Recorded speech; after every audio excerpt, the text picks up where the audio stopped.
Hello, ladies and gentlemen. Welcome to the Singularity Lab, and we are live. Thank you so much for joining us today. It has been an eventful week, and we're glad you're here for an amazing interview with an amazing person. But before we bring him in, I want to introduce our co-host today, Kristen Mataluni. Kristen, how are you?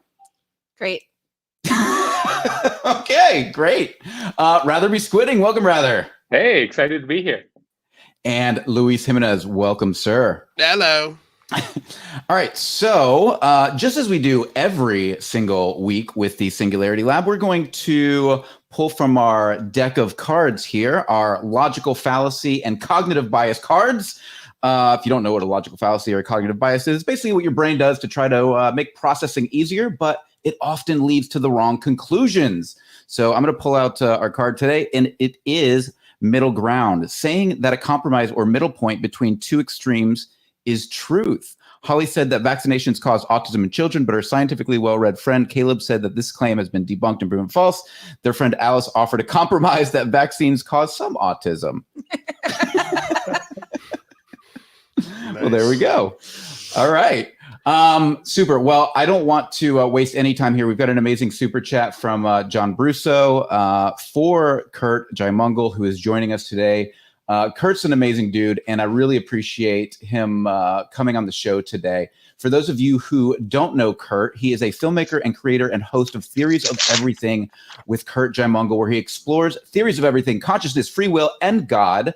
While studying mathematical physics at the University of Toronto, he founded the University of Toronto Television, the largest growing show on campus. He began his film career at the age of 26, which focused on his first film on mental health issues. Ladies and gentlemen, welcome Curt Jaimungal. Curt, how are you? I'm glad to be here. It's great to have you. Well, we really appreciate you joining us, and I know that you have been very busy, maybe not getting as much sleep as you would like, and I apologize for that, but I'm thrilled you were able to join us today. Yeah, so excuse me if I'm a bit whiffy. I'm operating on such a modicum of sleep that I just used my Oura ring and checked my heart rate, and it's 100 as a baseline. Ooh, which is extremely high. Oh, okay. I don't know anything about heart rates, but I was. Well, gonna anyway, say, just excuse me. Apologies. I was gonna say though, that does sound like the life of a filmmaker. Well, it's the life of someone running the Theories of Everything podcast. That's for sure. Right. Yeah, it's a lot. I haven't been right. Yeah. Let me ask you this. So John Brusso with a $25 super chat. We're gonna get to some more questions here in a second. But he says, Curt, I love your show. If I may, please interview Brad Voorhees of Sonic Gravity. He is loved by this community. Has a theory of everything he's trying to test with experiments. Is a veteran and has some fantastic insights on mental health. Brad is an amazing dude and an incredible supporter of the show. And yeah, I think he'd make a great interview for you. Yeah, what it's called, Sonic Gravity or Sonic what? Boom? Sonic Gravity. Sonic Gravity. Yeah, he's we'll talk about that a little later. Sure, but for now, I wanted to kind of dig into this. Like, how did you go from, mathematical physics into film and television? What was that journey for you? When I was in university, I was doing some stand-up comedy, and then as you are as a stand-up comedian, you want to be more than just a comic. You want to be like Seinfeld. So you write scripts and you pitch them to networks.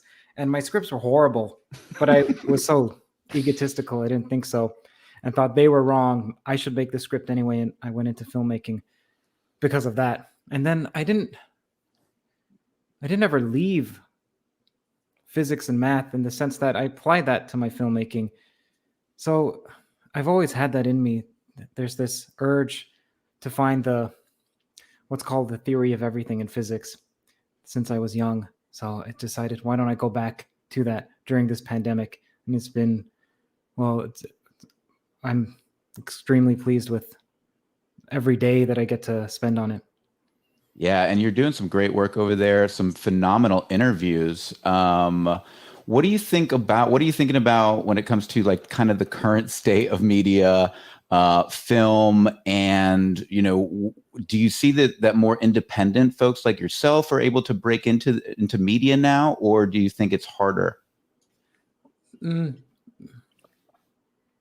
It's a difficult question. Because you were able to do it. I mean, most of your films are independent, right? Yeah, all of them are. It's extremely difficult. I wouldn't advise anyone to do it. It's extreme. Even what you're doing is extremely difficult. All of you. It's not easy. Firstly, it's not easy to have the social skills to talk to someone. It's not easy to put yourself on camera. It's not easy to get 100 subscribers, let alone your first 1,000, let alone double that. And then to have a team of people where you agree to come on at the same time. None of this is easy. It's not. And then and that's that's logistics, and then let alone being successful at it.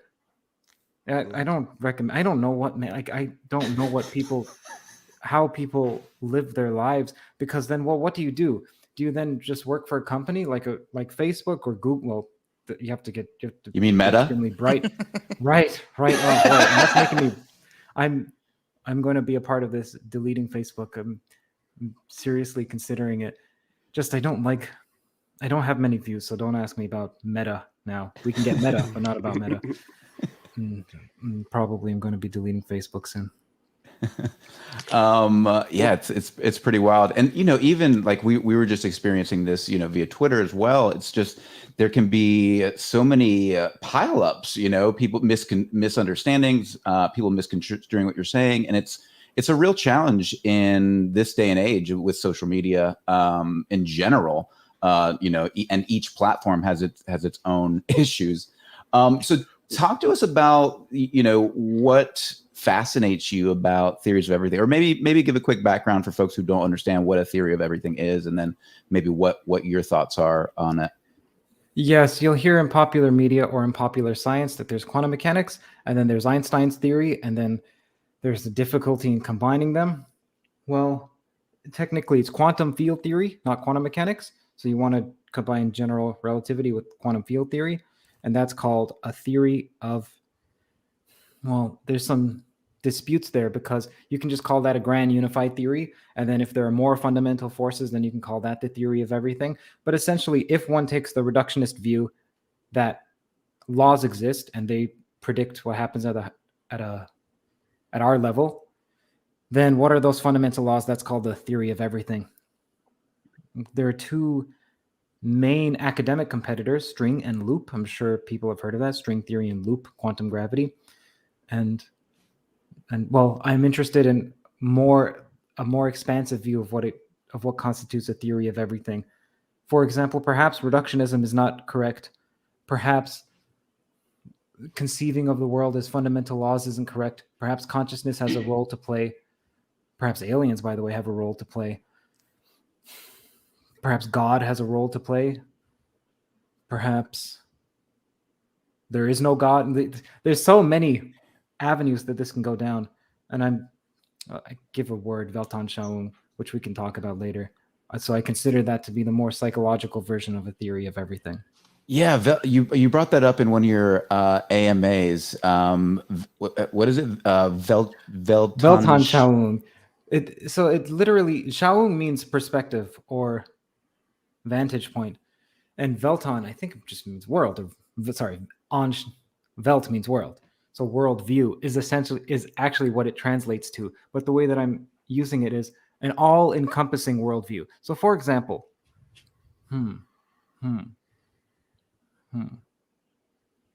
Do you know who Ian McGilchrist is? Or Jordan Peterson? You know who Jordan Peterson is? I do. Yes. Okay. So if you were to ask Jordan Peterson, why is this pen red? He'd say, because of the Oedipal mother, and he'll have a whole theory that ties into Jungian. He can contextualize virtually any fact. He can slot it in. So if you have a worldview, so firstly, most people don't have, I certainly don't have a way of slotting in any fact. Second, I don't see the connections between those facts. Third, I don't have a metaphysic. And fourth, my model of reality doesn't comport with how I act. Now, if you have all four, I'd say you have a Weltanschauung. And this is fascinating because I love this, and I'm one of the things that I'm really interested in academia. I think one of the biggest problems that I see in academia is the dramatic over specialization, which is fine, but there's really not any sort of context in between departments and fields. And so when I started thinking about a theory of everything before I actually knew what that meant, I always thought about human knowledge and our inability to contextualize human knowledge across multiple disciplines. Is this something that you think would be valuable in academia? And does that relate to your sort of yearning to have your own Weltanschauung? Yeah, right. So, right. It's like they can't communicate with one another. I mean, they can, but it's difficult. So it's like what we need is a Rosetta Stone, like an intellectual Rosetta Stone, let's say, or a philosophical Rosetta Stone. Right. The problem is that as soon as one starts constructing one, the time that's spent constructing one, the fields would have moved and you would need to incorporate more. So it's one of the reasons why I don't think it's a terrible idea to be a jack of all trades and a master of none. It's one of the reasons I emphasize exploring so much on the channel, peregrinations or escapades, like just walking about. The reason why I do that is because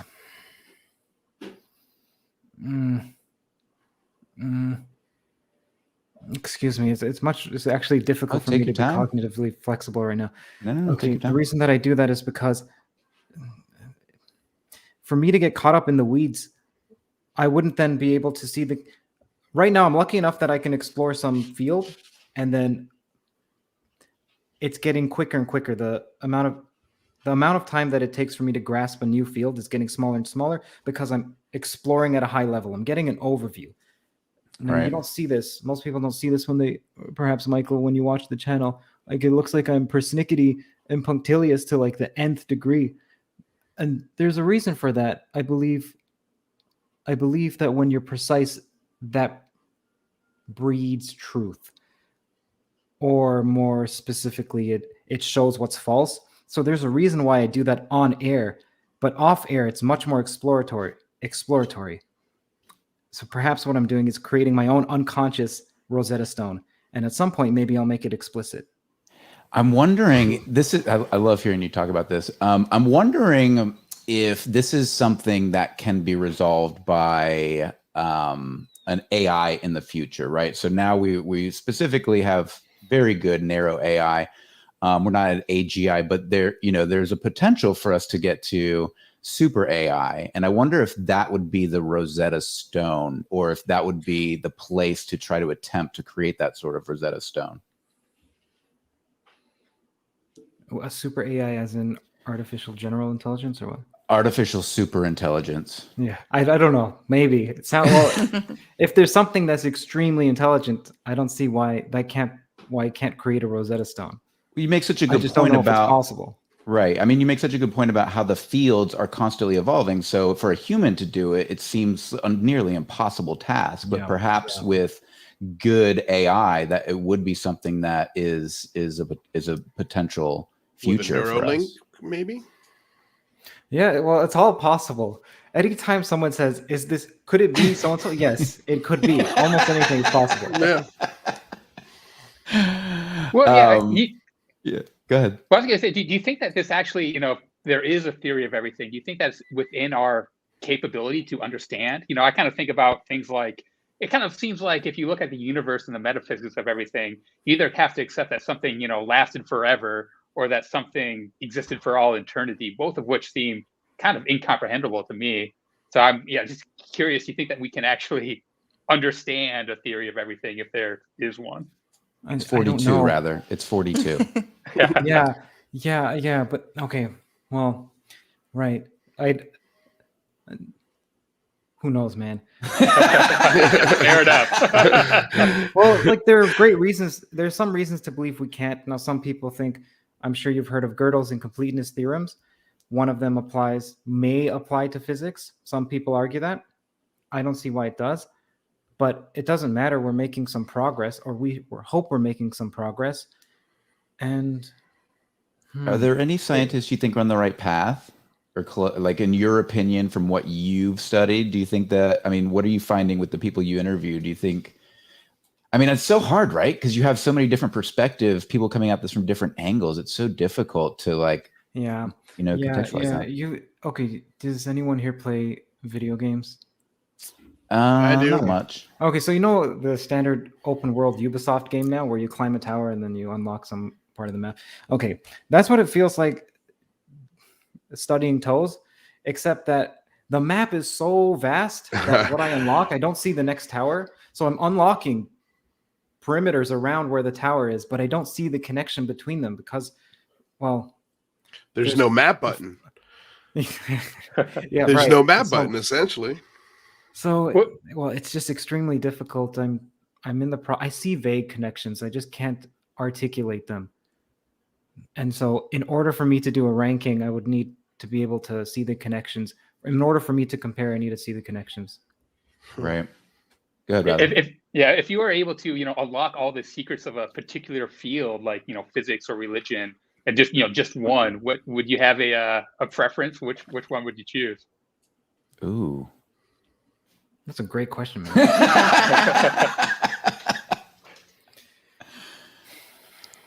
Could be the same, and I mean, it could lead to the same answer.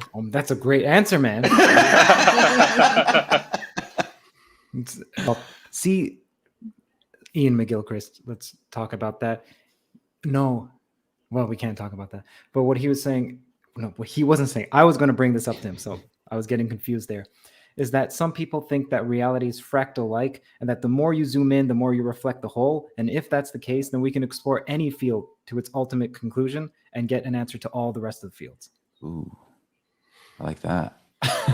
So that's one reason why, to someone who is traditionally religious, let's say in the Catholic Church, just a straw man, if the straw man of the Catholic Church, or let's say the Westboro Baptist Church, they'd be like, why are you studying mathematics? Well, Cantor believes studying mathematics is studying the mind of God, that if you study any phenomenon seriously, well, God in some sense can be synonymous with reality. So if you're studying any part of reality, you're studying God. To the fractal level. And so maybe understanding the microcosm, you can understand the macro. Yeah. It might be like that. And it might be circular, and that you realize that what was micro was macro from one perspective and vice versa. I don't know. I'm just speculating. Well, I know, but it's interesting. And like, I always think about, like, you have these huge particle colliders, right? It's like, it's so funny because you think of you think of the search for in physics, and then you're going either we use mathematics and we try to understand the theoretical, or we just smash atoms together. Like, those are the two options.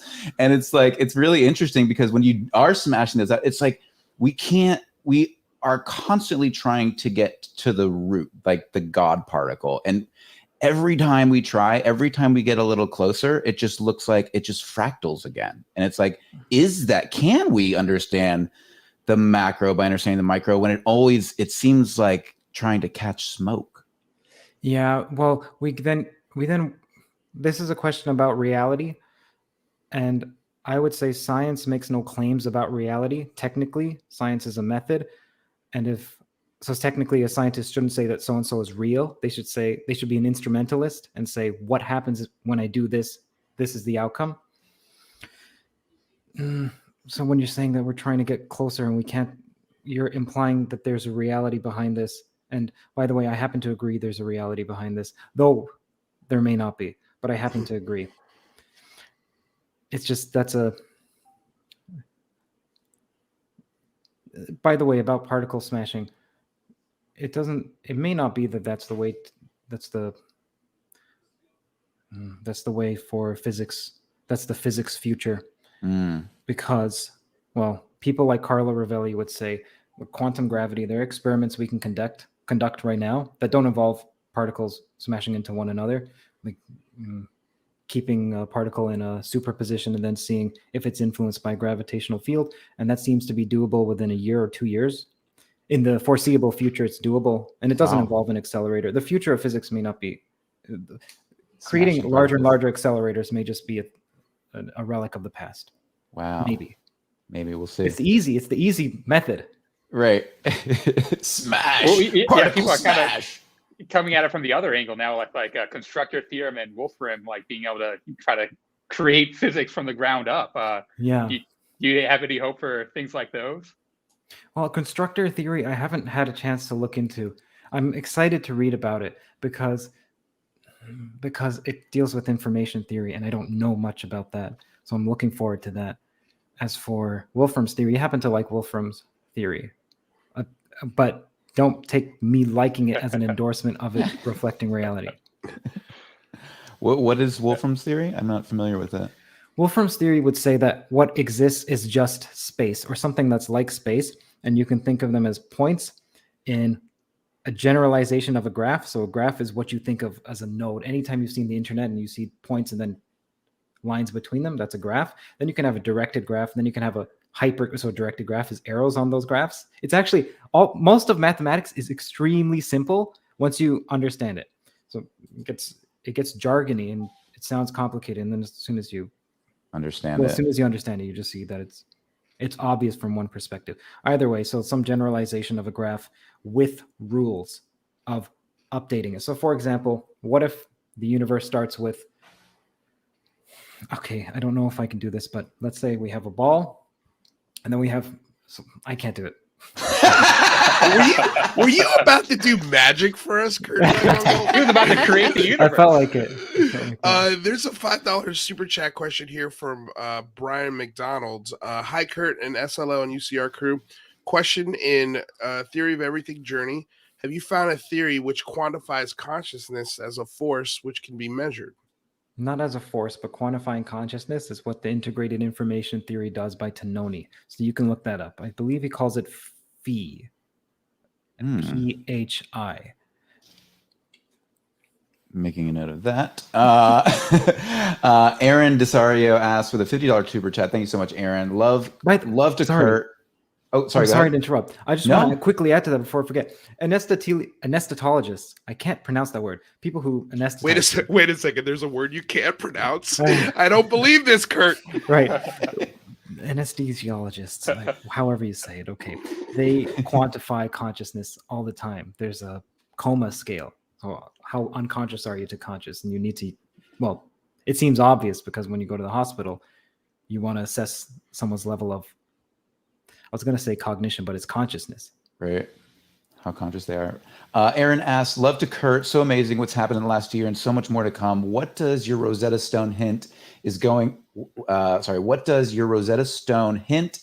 on with the woo part of UFOs? I'm frustrated that it seems that the fucking New Agers were right all along.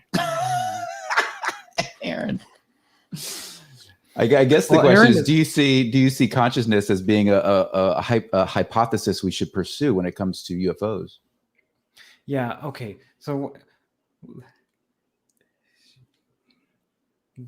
when people say that there's a connection between UFOs and consciousness, I get the feeling that what they mean is fairly elementary. They mean that UFOs can influence our consciousness, and that perhaps meditating or some altered states of consciousness can communicate with them.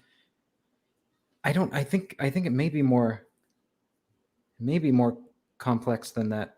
It may be, I gave this analogy somewhere. It may be that, like, we look at slugs right now in the physical world as shambling and inefficient, and we're adept. We have fingers and we can create. It may be that aliens look at us like that in the realm of consciousness. So we look at slugs like that in the realm of the spatial dimension, and aliens may look at us, if one can make an analogy here between dimensions and say that consciousness has dimensions to it, then maybe it's that we're not adroit and they are, and they look at us as these imprecise little weaklings. But not in a pejorative.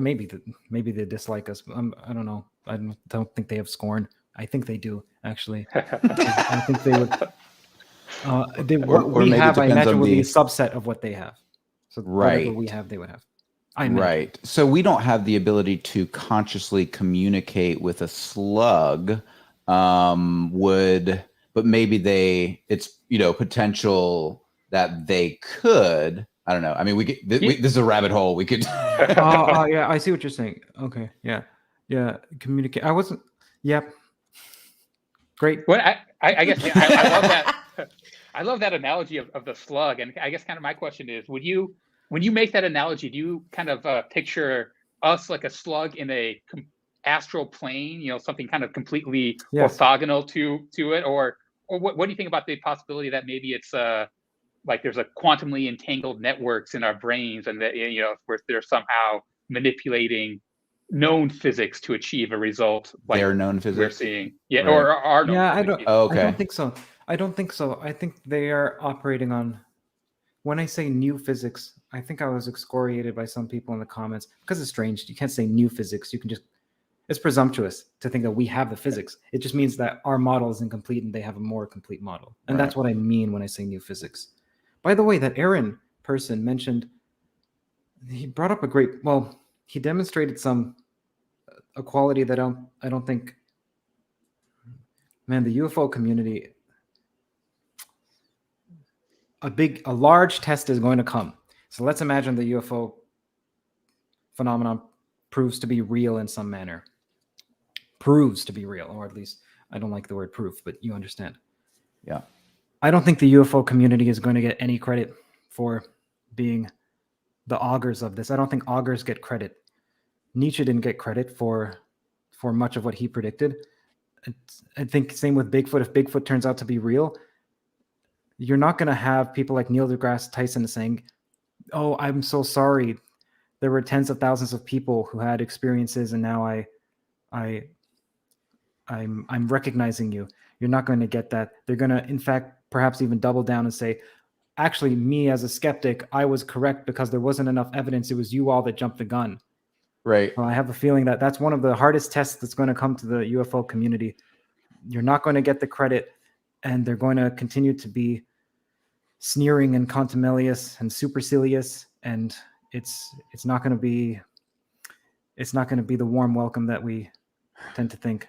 So I gotta give it to you're basically saying that we're Jodie Foster in Contact. I never watched the movie. I apologize. Yes, sure.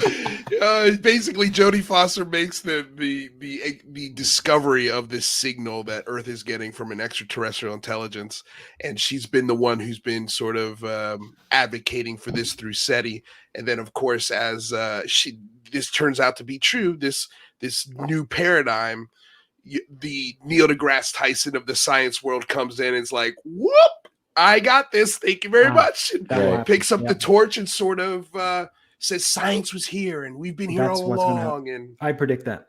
Yeah. What the Sam Harris I thought did a good job recently when he changed his mind about UFOs, and he said that I need to apologize to every experiencer I've ever made fun of. Great. I saw him on the Lex program referring to or referencing that he had someone contact him and tell him that these were real phenomenon. That's all. I didn't hear then. That's exactly what I heard too. Yeah, and then he went on to say some other things, and he's gone radio silent on that since I think that was like 6 months ago, and he's gone radio silent. Here's Sonic Gravity. This is the dude we were telling you about earlier. He says, "I peed my pants when you said Rosetta Stone. I think the Rosetta Stone is that we exist as energy on the surface of a black hole, a 2D hologram encoding a 3D universe. When you have the physical model, everything fits perfectly. I'm losing it." Okay, cool. I need to look into that. I'll send you some links to his stuff. You'll really enjoy it. Okay. Man, great conversation. Again, really appreciate you being here, Curt. It's fantastic. Yeah, no problem. I wonder, are you inundated? Like, do you get people giving you theories of everything that they want you to research all the time? Profusely. Yeah, so Is that I why don't you're mind up all that. I night? actually welcome it. No. I welcome it. I even have a special email address dedicated to people who would like to send me their theory of everything. Oh, I'll get you that. I'll get that and get it over to Sonic Gravity so he can send you his. And then he just put another $10 super chat. "You can prove the UFO quantum echo hypothesis if anyone takes a spectrometer reading of a glowing tic tac at night, and the spectrometer reading matches the special composition of daylight." Interesting. The spectral composition. Oh, right. All right. Fantastic. So one of the things that you study is high energy physics. You have a particular interest in high energy physics. Can you share what that is? Yeah. So in physics, whatever you think of, what the general public thinks of as theoretical physics is high energy physics.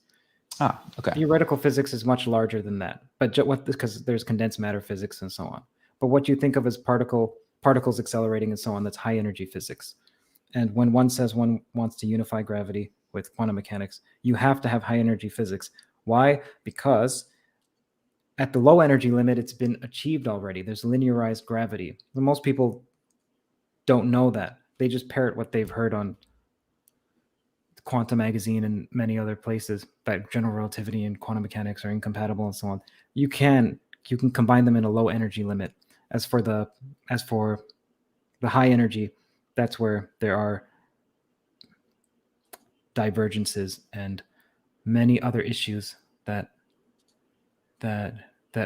it's not clear if it's that we need a whole shift in how we think about it, or if it's just some mathematical sophistication that we need. Like we're simply not clever enough, but it's not clear. Right. I think you launched your show, and maybe you weren't even intending to launch your show, but you did an interview for your film. I believe it was, I can't remember which one it was. I don't want to mistake this one. Yeah, you interviewed Noam Chomsky. Which film was that for? Better Left Unsaid. Better Left Unsaid, right? And what was kind of having a conversation with him, because you were really looking into, and I know like you've made this point before that you're not anti-left or anti-right. You were just looking at the radical left in this particular documentary or film, I should say. What was his interpretation of that? Like, what did you walk away from that conversation with? Well, firstly, that was, wow, man, to speak to Chomsky. I've now spoken to Chomsky a couple times, and I can email him and he responds. I never thought that. That's amazing. Yeah, whoa. So if you're in academia, even if you're not in cognitive science or linguistics, it's a household name. Even people who didn't go to university know Chomsky. So that was even people who don't know who he is have heard his name. Yeah. So I emailed him. He said yes, and much like I am now, I was nervous. I'm still nervous in case it doesn't come across. It never goes away, huh? Man, I would have died to see your stand-up comedy if you're nervous for us. Oh, I would. Well, I'm also just nervous because my heart is racing because of the sleep, and well, there's okay. That. Well, I thought for a second there I made you nervous, so I was blushing. But it's just you're not getting enough sleep. Well, I still love to see your stand up though. I definitely had a fear of going on stage. I didn't do what, I don't know if you know Mitch Hedberg. He put on sunglasses so he can see the audience. Oh my God, I love Mitch Hedberg. I know Mitch Hedberg was a wonderful, wonderful, wonderful comedian, man. Yeah. Well, I would shake my leg right on stage, and so absolutely nervous. I was horrible anyway. You wouldn't want to see it, Louis, unless you want to have something to make fun of me about. It wasn't a pleasant experience. Yeah, either way. So I spoke to Chomsky, and he was late by a few hours. And I remember telling my friend who was in that video too, saying like, okay, we're going to go home.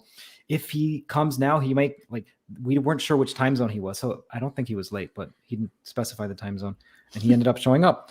And then we were just, I said, Peter, he was far away. Peter, come, Chomsky's on. Came, oh, sir. So, yeah, well, that wasn't my first video. It's the first video on the channel, the Theories of Everything channel. But there were other interviews on that channel that I just removed. They were horrible. Even that interview is horrible, but it went viral, so I kept it. Well, it can't be horrible if it went viral, Curt. Well, that's what goes viral, man. Oh no! I mean, agreed. Look at these Jordan Peterson lobster heads talking to Chomsky. You see, I take that as a compliment and run. Called an alt-light. Oh my gosh, that's hilarious. Well, yeah, no, we've learned in the last few days the internet it's got no chill. Yeah. There's no chill button on the internet. No, there is no chill button. That's for sure. So, what did you? Anything specific you walked away with after that interview? Yeah, that the left apparently can do no wrong in Chomsky's eyes. Really? That anything that is wrong is with the right, because he just defines the left as that which is good, something like that. And it seems like anyone who's on a political side tends to do that. Right. You kind of put blinders on. Go ahead, Rather. Well, Rather's chomping at the bit. He's like, I want to ask Curt a question.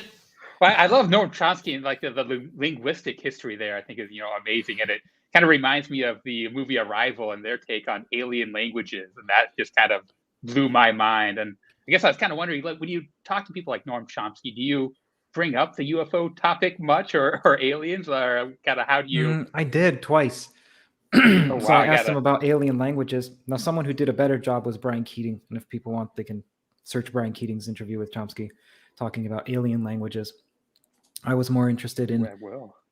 Well, what was I interested in? I don't recall now, but it was regarding alien languages as well, whether or not they're real, whether or not they would. I don't recall specifically, but I spoke to him about that a couple of times. do you think they'd be similar to our languages, or do you think they'd be completely different? No, I don't know. I don't know. I don't know about that. I can see it both ways.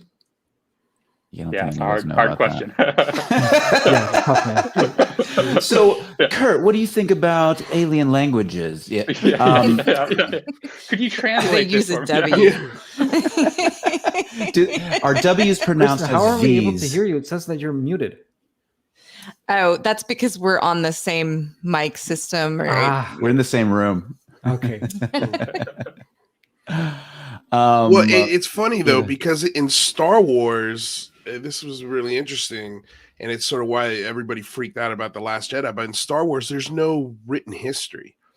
There's no. It is as if the Empire almost erases the history as it's being made.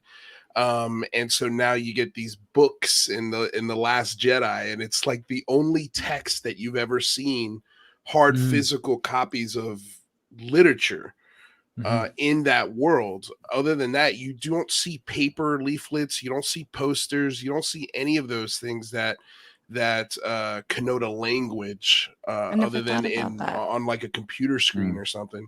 So I don't even know if is consciousness a language? Could it be? Well, it seems like we speak and then it gets perceived. So then it's like the speech is this information that gets picked up and then it gets translated to qualia. So that's the consciousness. And I don't see why one can't go from qualia to qualia and eliminate the in-between information. That's technically called telepathy. I don't see why that is in principle impossible. Or even technological. I mean, it's potentially technologically viable, right? Neuralink and things. Yeah. So I know. So. Well, I mean, the native culture, they're specifically oral Native Americans, and there are very, very few Native Americans who have actually written about their culture, which might make sense because they might think that if they can't transfer the knowledge through language, then it won't be interpreted correctly. Or through it's story versus nonfiction, though, right? Because they are using language, but it's in story form. From what I understand, obviously. Right. We are not Native American scholars here. Please forgive us. What are your thoughts, Curt? Yeah, I'm curious some people on the Eastern side would say that what we're doing with our language is purely limiting. So what I'm wondering, there's this quote by T.S. Eliot. It's a wonderful quote. And at the end of all our exploring will be to arrive where we started and know the place for the first time. I'm wondering if that's what Toe will be. If at the end of Toe, it will be that I shut up because I realize that speaking about it diminishes. It's desecrating something sacred. That I'm actually doing more harm than good. There's another quote that is, he who speaks does not know, he who knows does not speak. And I had a buddy when I hiked the Appalachian Trail, and he was on a vow of silence, And he told me, he who knows, like right before, I was like, you're fucking bullshit, bro. You just said that. You just told me, you just destroyed your own argument. The irony.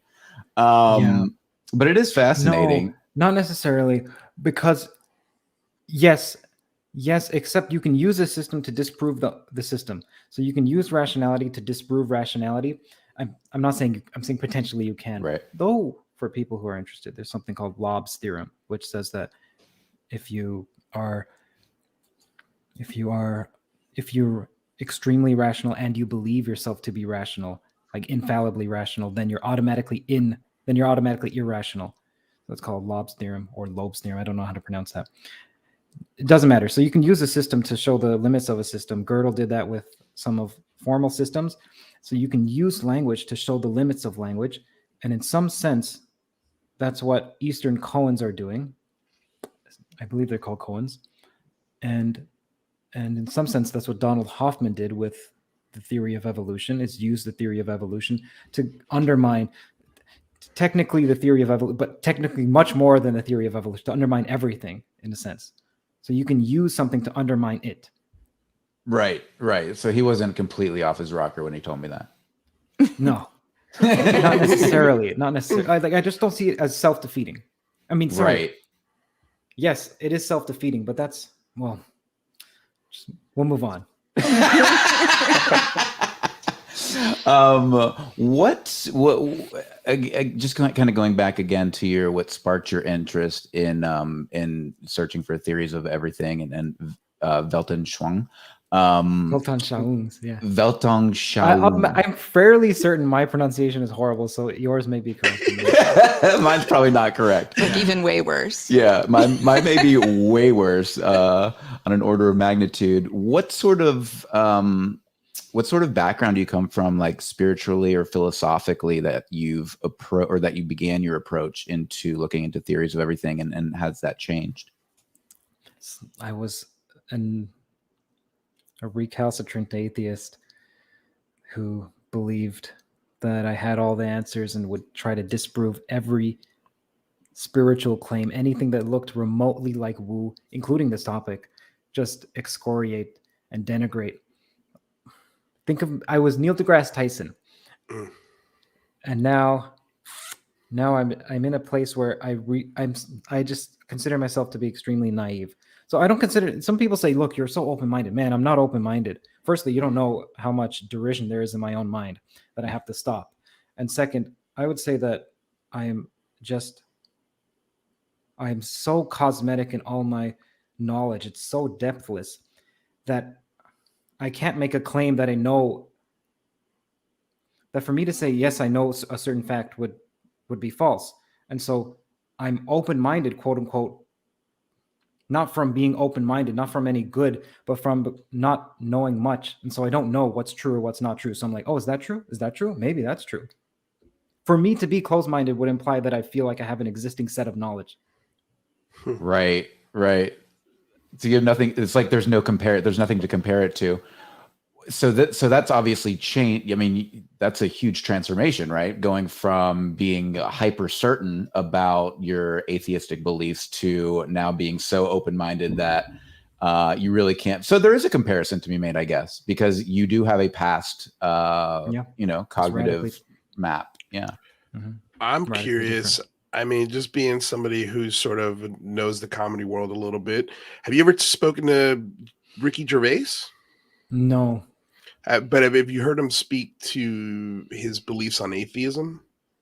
I did I used to listen to Carl Pilkington and Ricky Gervais quite frequently. Love Carl Pilkington, man. One of my favorite curmudgeons on the planet, next to Jazz Shaw. Yeah. And so I heard him speak about it, but I don't recall it. Okay. No, I was just wondering if you had any thought, or if you could sit down with Ricky and sort of, because I would just find it wonderful how you came off of an atheist sort of viewpoint when you first started this, and now you've come off of that. It seems like, yeah. Well, I'm wondering if you spoke with someone like that, like how do you think the conversation would go? I want to know how he knows there's no God. That's it. How do you know? And for something that what he means, what people who are atheists mean is what they've done is they've taken, like I said, the Westboro Baptist Church or the straw man of what Catholicism is, or a straw man of religion, let's say some extremely influential person abstracted to a being who has created this world in the same manner that we create walls and phones. And then that doesn't seem likely, so God is unlikely. Then they would say, well, what do you mean by God? Well, what do you mean by God? And why do you think that captures God? Right. Yeah. It's not like, Yeah. By the way, Kierkegaard said, you can't have a Christian, I'm not saying I'm a Christian, but a Christian, you can apply this to whichever belief. Faith is important. So you actually can't know whether or not there's a God in order for you to be a true Christian, because you have to jump and not know whether that's there. If you say, I know there's a God, then you're not a true Christian, because you have to jump and say, I don't know, but I'm going to believe anyway. Right. Because it's a matter of faith. Yeah, well, I'm more of an agnostic, but I think one of the beautiful things I thought Ricky explained sort of his belief system was, well, what happens after you die? Where do you go? And he's like, well, it's probably the same place that you were before you were born. You don't remember what was going on before you were born. It was black. It was nothing. You didn't exist. And then you come into life. And then I think the exact same thing happens when you pass. You go right back to that spot. And I was like, oh, God, I agree with that. And I hate it because I feel like, for me, at least anyway, God is in the details of the things that you do. For me. What do you mean by that? In other words, like how you live your life, the little things, how just the everyday being, your decisions that you make, the choices you make. So let me put on my Ricky hat. Yeah, Ricky, go for it. Okay, so then Ricky may say, well, why are you calling that God? Why not just those are the actions you take? Why are you synonymizing actions with God or beliefs? Well, it's like the idea of I love the saying, there's no such thing as an atheist in a foxhole, because I believe when you're staring death in the face, I don't care who you are, I think you're going to start praying to something. And I think that's just an innate human thing that you automatically go to. And so, when I say in the details, I mean, like, even the little things, how you wash the dishes, how there's God in that. There is God in every single movement that you make, and whether it's not so much that I believe it's something that controls me as opposed to something that I'm living. Great. Yeah. So, yeah. I mean, that would be my answer to that. Yeah. God as a process rather than a noun, or sorry, God rather than a thing, God as a process. Right. No, what I would say to Ricky about that is that he said it's like what you were like before you were born. So firstly, I would say, so let's say you're a scientist. Okay. Let's say you consider yourself to be a rationalist, that is. Then what evidence is there that there's any other consciousness except your own? Okay, so then I would be interested to hear his answer to that. He would just have to make appeals to it's like so-and-so. Yeah, but you're assuming what you're trying to prove. Okay, so then you technically should be a solipsist if you're a true rationalist. Descartes is like, I think, therefore I am, not you. It doesn't have anything to do with you. Right. Okay, so now you have solipsism. Okay, so now that you have solipsism, you have no evidence of what it's like. You have no evidence that death occurs because you have no evidence that there are consciousnesses outside of your own that have ceased, because nothing else, you can't ascribe consciousness to it. So you can't even say that there exists something that died. So you don't even know of what it means to die. You don't have a concept of death, of the ceasing of your consciousness. That's what I would say to him. Yeah, you ever heard of the idea of a quantum immortality, which is kind of like that? Maybe we do live forever. We just don't realize it, right? Yeah. I have if I could do a quick plug, I have a podcast on that with this lady, Mathuna, who has a channel on physics called Looking Glass Universe. They're quick, short animations of physics. And I did an interview with her on that. She doesn't like quantum immortality, though I don't see how, if one believes in the many worlds interpretation, which she does, at least she likes it and she finds it to be the most plausible, how one can't believe in quantum immortality. Though, as I say this right now, I forgot the argument of how it goes. So even I don't remember exactly how one goes from many worlds to quantum immortality. Oh, But I her think it's kind of argument. like, many worlds. There's, at every point where you could die, there'd be a branch of a many Yes, worlds yeah, where you yeah. don't die, and one where you do die. Yeah. And presumably, Choose your own maybe we're just adventure. living on that trail That's dope. that you continue to live Right. on. Yeah. It reminds me, you brought up religion earlier, or actually Lue brought up Gervais and atheism, and you were making the idea, or you're constructing the idea that in a religion, people automatically go, oh, well, I don't believe in God because I don't believe in a man in the sky, and your religion teaches that God is a man in the sky. And we were actually just discussing this the other day in one of the logical fallacies that we brought up. It's called the fallacy, and it's assuming you are correct in your interpretation because something within a particular argument is false, and so now you've deemed that entire argument false just because there's a fallacy in that argument. Interesting. Yeah, I love this shit. What are your thoughts? Thank you for accommodating for the 1 hour earlier. Oh yeah. Hey, No, the no beautiful worries at thing all. about this show is we're not CNN or ABC, man. You have many people to coordinate this with, and I appreciate that all of you said yes, unless you all live in the same place. No, we don't. Just No, Kristen I'm in has. California. Kristen and Mike are in Florida. Rather's in Washington. But Well, thank you for hosting me, and thank you for switching it up at the last moment. No problem at all. Thanks for being here and talking to us. For this conversation, anything. I was like 4 a.m, no problem. Yeah, anytime, man. I've got to ask you about this because this show is called the Singularity Lab, and it's very much about futurism. It's very much about breaking tech and this sort of thing. But we're also fascinated by consciousness and all of these sorts of topics. But one of the things that I wanted to ask you about is, have you done any thinking about the technological singularity, or this idea of a technological singularity, where life is transformed in a way that is completely unpredictable by technological growth? Do you see this as a real possibility, or do you think it's sort of fashioned out of theoretical futurism and just kind of a fun idea? It seems like we're already at the stage where life is unpredictable because of our technology, and life was unpredictable before. And by the way, did we talk about Meta?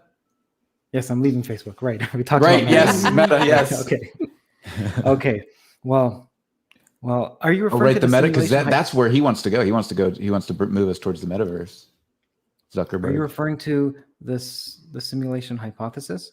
No. Well, so no. But I am interested in your take on the simulation hypothesis as well. But I was more asking about the technological singularity. If you think that is something we should actually be considering in, kind of like transhumanism. Yeah. I see. Yeah. Yeah. When I was younger, I was obsessed with the singularity. Oh, were you?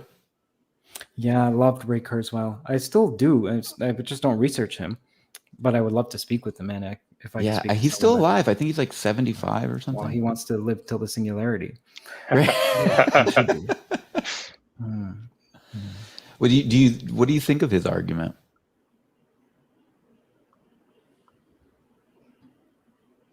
Yeah, so there's the singular. There's two.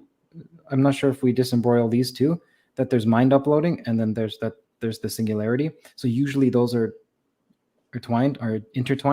I'm unsure if you're referring to mind uploading at all. So are you? Or no? I wasn't necessarily, but I'm also curious about your thoughts. Okay, so I don't have many thoughts on mind uploading, other than it doesn't seem like it's not to me obvious that it's possible. Just because it would have to be much more complicated than you mimic each neuron.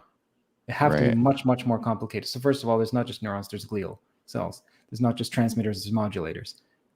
And there's also not just neural bioelectricity, there's non-neural bioelectric signals, which were just discovered, and they're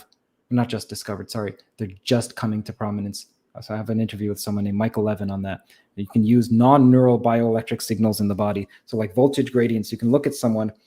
I'll give an example. If you look at a cell, this is sorry, not a cell, a planaria. So a flatworm, you look at a flatworm, and then a flatworm you can cut. Apparently, you can cut into 200 pieces, and it will survive and just multiply. It'll grow a new head and a tail. So the question is, if they look the same exact molecularly, almost atom for atom, it's technically not true, but almost atom for atom, they're the same, these two pieces. How does it know where to put a head and where to put the tail? Sorry, it doesn't matter if you have two pieces. How does it know which one is the head and which one's the tail? Right. It's been a mystery for a while. Turns out if you look at it, not with the microscope, but with voltage, with a dye that shows you the voltage, you can see there's a voltage gradient right before, or there's a voltage gradient. So let's say it's more red here and more blue here, signaling it's higher, has higher voltage here than here compared to here. Then where it's higher voltage, the head will grow and the tail will grow. So then Michael Levin thought, what if I manipulated that and put a high voltage here and a high voltage here? So in the middle, it's low voltage. Two heads grow. Wow. Okay. Then not only that, if you cut that, two heads will continue to grow. Then there's so much about this new field of non-neural bioelectric engineering that it's absolutely fascinating. So regeneration of limbs for humans is one potential. Cancer cells. So if you look at an organism electrically, it's technically with voltage, but let's say electrically, before there's a cancerous cell, there's a spot, an isolated spot of aberrant voltage, let's say. So it looks green, but that's before there's been some cell degradation. And he thought, well, okay, so what if I took healthy cells and it created that same spot? He created cancer. Okay, what if I take a cancerous cell? I look at it with the gradient and I see that that's there. So what if I take a cancerous cell and I just reverse the gradient so it looks normal? No cancer develops. So there may be a way of detecting cancer early. All of this is to say, for neurons, there's neural bioelectric activity, and we thought that this was all there was for quite some time. Well, it seems like there's non-neural bioelectric activity, and who knows what else there is. Maybe there's 10 other systems. So whatever it is, if for mind uploading, if it's just mimicking the brain, it doesn't seem like it may not be that you can just mimic. I don't know. In other words, it's complicated. Right. But it's fascinating because this idea that you can manipulate these with these other systems, it's interesting because maybe you don't need a mind upload. Maybe we could actually create immortality within our biological selves. Yeah. Yeah. Rather, I thought you got something, or are you just excited? Yeah, both really. But I mean, I've always kind of thought that too. When you talk about, biological systems versus mechanical systems, the biological systems seem to be much more resilient, reliable, and just much more superior. So I kind of wonder, as technology progresses, maybe bioengineering is going to kind of supplant the technology engineering. And tying this back into aliens, the topic of the show, maybe that's kind of what some of these things are advanced bioengineered things, and technology as we know it might be kind of a dead end. Curious to hear what your thoughts on that are. Hey, Curt, do you think these craft are organisms themselves? I don't know. Maybe. I don't think so. It doesn't seem like that to me, but it could be. So, yeah. Yeah, no, it's interesting. Red Panda Koala wants to know, after his dive into UFOs, what does Curt think is going on with UFOs? What are they? Why are they here? Any theories? Because is this a topic you've recently got into, right? It's not something you've been into for a while, right? No, I'm just the past few months or so. I think about almost a year ago, I interviewed Jeremy Corbell, and that was because I spoke to a friend who said that there is something to this UFO topic. And I thought, well, let me look at the videos that he was sending me. Let me just give him the benefit of the doubt. And what's the word when you entertain someone? I think it's just entertain. Let me entertain them. Oh, humor them. Let me humor them. Humor them. Yes. Right. Let me humor them. So I watched that, and then I was thinking, wow, there's probably something here. Or not probably. There seems to be something here. Who knows? Then I thought, I'm a filmmaker. Let me interview Jeremy Corbell. And he said yes. Somehow. And then I was, that's interesting. So then I spoke to Kevin Knuth because he was into physics and I'm extremely into physics. So I did that, and it just kept seeming like there's more and more to this. And it still seems like that this Red Panda Koala, who, by the way, has a wonderful documentary on Tom DeLonge. I learned almost everything about Tom DeLonge from that. He's asking, what do I think of UFOs? I make an analogy that it's much like I thought that I was looking at a painting, and then what it was someone started shuffling me through the Louvre, and there's tens of thousands of paintings, and someone's like, well, what did you think? And well, I don't know, man. I just see some patterns. I can't recall a single image. I saw recognize paint. the rectangular generally, but it's such, and it's like, oh, by the way, that was just one art gallery. There are many. So it's like I just started on the rabbit hole, and what I've already started on is immense. So I don't have my thoughts put together.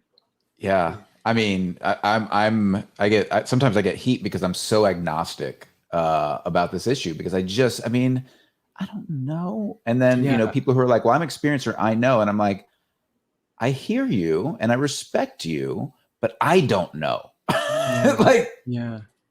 That's okay, right? That should be okay. And I'm not purposefully being equivocal for some reason to pretend that I'm open-minded. I just don't know. Like I mentioned, I'm a fool in so many respects. I do think that if I was to take a rock and throw it at a UFO, provided the UFO would allow it, that it would make a sound, it would hit it. So I think it's something physical. I don't think it's lens flares. I don't think it's only lens flares. Right. Because obviously there's so many, and also, what do you think about? Oh, God, I know you got to go, don't you? All right, let me ask you, what do you think about what do you think what people are capable of under, like, I'm trying to formulate this question. So we live in a world where it's nearly impossible to know the truth about anything, right? Because you have, you have deep fakes, you have so much bias in every form of media. Do you think that's do you think that's a problem? Like, we're facing an existential crisis in humanity because, even in our historical past, even if we were wrong, we could still all at least believe the same things or be on the same page even. Do you think there's a sort of existential crisis happening with humanity in that nobody trusts anything or anyone? It's a great question. I don't know. I don't think that the mistrust would be because of deepfakes, because it doesn't sound like there's any political discourse where the primary question is this video real or not, except when it comes to the UFO topic. And even when it comes to the UFO topic, it's not like you need to go as far as deepfakes in order to fake a video. You could have done that 5 years ago with After Effects, right? Or with some, like a string in some object and just shoot it from far away. So we do seem more and more mistrustful. Yeah. It's going in a weird direction, man. Mm-hmm. For another show. I don't know.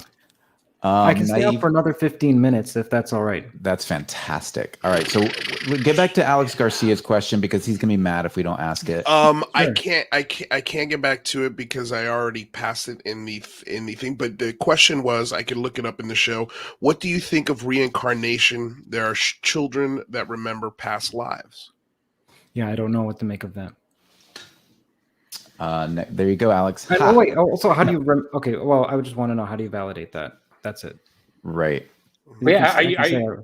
Have you looked into it? Like, I know Leslie Kane published a book with, documenting a bunch of cases, which is interesting, but maybe, I don't know. I have mixed feelings on it. I will be looking into near-death experiences and reincarnation in mid to Q2 to Q3 of 2022. Okay. I love that you have that scheduled. Yeah. Well, it's mentally noted. I have Dean Radin confirmed, if you know who Dean Radin is, but I haven't booked the date. So Dean Radin studies near-death experiences. Also, yeah, if you needed another reason to subscribe to your channel, there's another. Yes, make sure you go to TOE and subscribe right now. Naive Essence says, $4.99 donation, do you believe the discovery of life in the universe via JWST or Perseverance will open up the possibility to the scientific community of UAP visiting? If there is life, I don't know. No, because see, the tricky part is that you can use the data to. You can use when there's such a small amount of data, you can use it to justify almost any stance. So I can use the fact that we have life on some other planet as evidence that life isn't visiting us, because we have another data point that suggests that life isn't visiting us, yet life exists. So it's evidence of the opposite. One can say that. That's why I don't particularly like when people say, I just follow the evidence. No, you don't. It's actually extremely difficult to just follow the evidence. And also, if you did, you wouldn't be able to act, because you would have to consciously, it doesn't matter. That's a really good point. And this is what we talk about. That's why I bring up cognitive bias and logical fallacy all the time, because your brain has to process data in a way that leaves out evidence intentionally, so you can literally take actions throughout the day. If you didn't have cognitive bias or logical fallacy, you wouldn't be able to fucking get out of bed. Yeah, you wouldn't be able to perceive. Right. JWST says, in Curt's interview with Elizondo, Luis mentioned that alien artifacts could possibly be on the moon. Does Curt think that is an Easter egg? I think it may be a breadcrumb. Not Easter egg, breadcrumb. John Music asks, as Mr. Milburn and many others said, disclosure and UAP tech probably too dangerous to let out. So what's our backup plan if the government decides to completely shut down the disclosure movement? What would be next? Oof. Y'all are coming with some rough questions today. That's hard. Who do you think we are? Who do you think Curt is? Curt's the guy who's got to answer these questions. Yeah, I don't know. I don't know where to begin. I don't know. Well, I guess kind of a follow-up. Do you think that information is going to come through the government, or do you think that maybe the scientific things like the Galileo project might be where we could potentially get answers?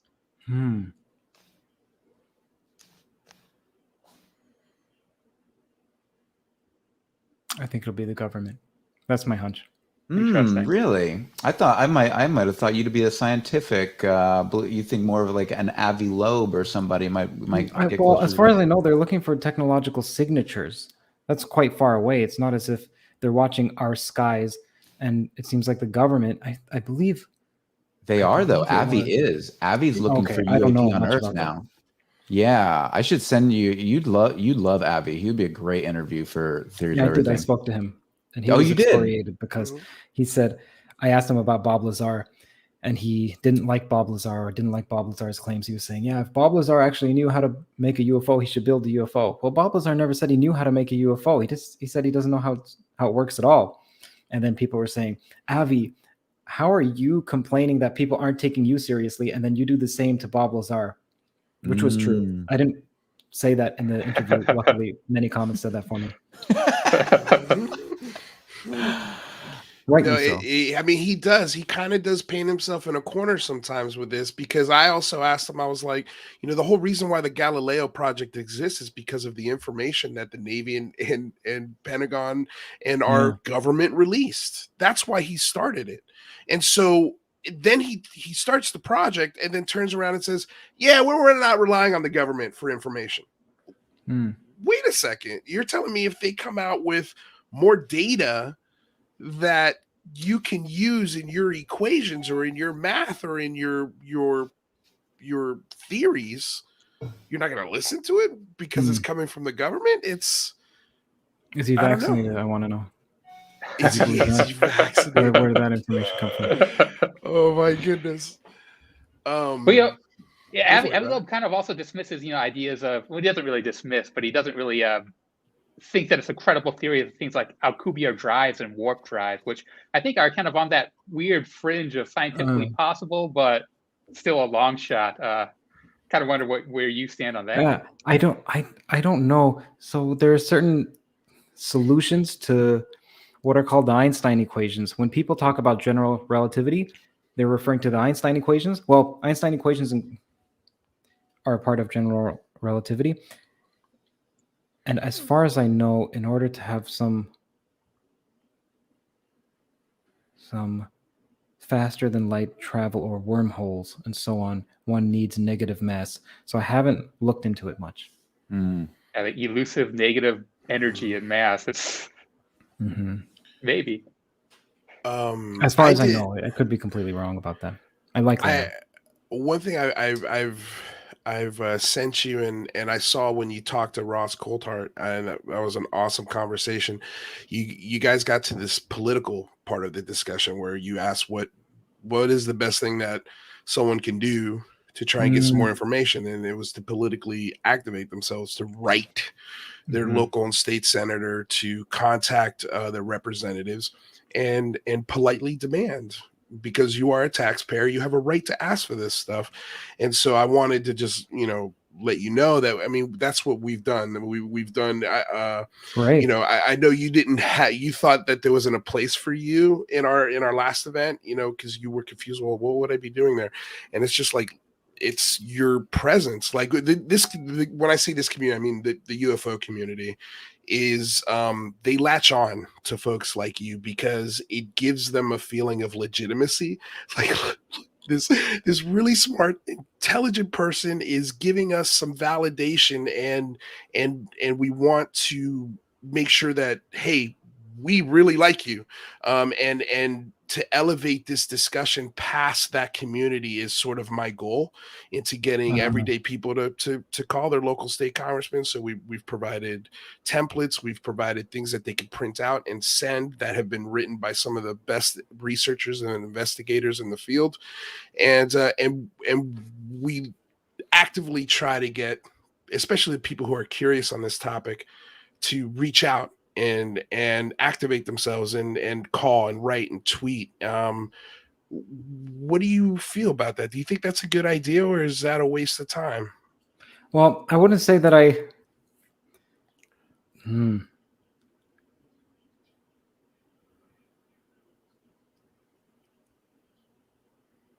My whole way of life is completely decided in on your what you hands. say. Yeah, it's right here.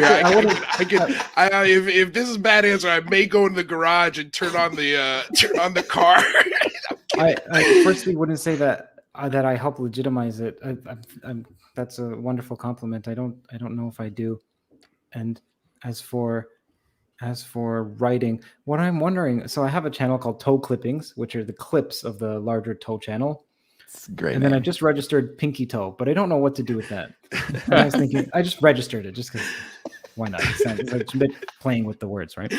And I thought, why not do live streams there? So if I do live streams, like just some not professional live streams, forget about the lights in the back and just do it without even announcing. If I'm going to do that, then perhaps I'll have you on, and then we can just live write some people and tweet and so on. Yeah, that's essentially what we hold did for. No, I'm not going to hold you to it.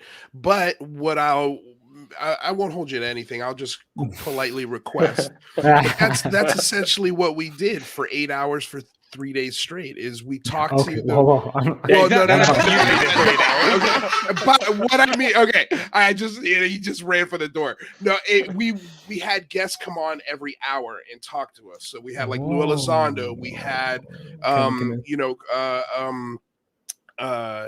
just said his name, yeah. Ross Coulthart, Danny Sheehan, all of the people who people look to in this conversation for an intelligent viewpoint, for just to talk about the subject as we're asking people to activate themselves. We're tweeting at senators live to see if we could get them to come on and talk to us about the topic. Which we did get one to come on, which is dope. Tim Burchett out of Tennessee. We're doing it live because obviously this is the future. Like this idea of interacting with your fans and motivating people and starting literal movements through YouTube. And like, because when I do an interview with Lue Elizondo, 600-700 people are in there. You do an interview with Lue Elizondo, there's 12,000 people in there live, and that's a much bigger spear than what I can provide.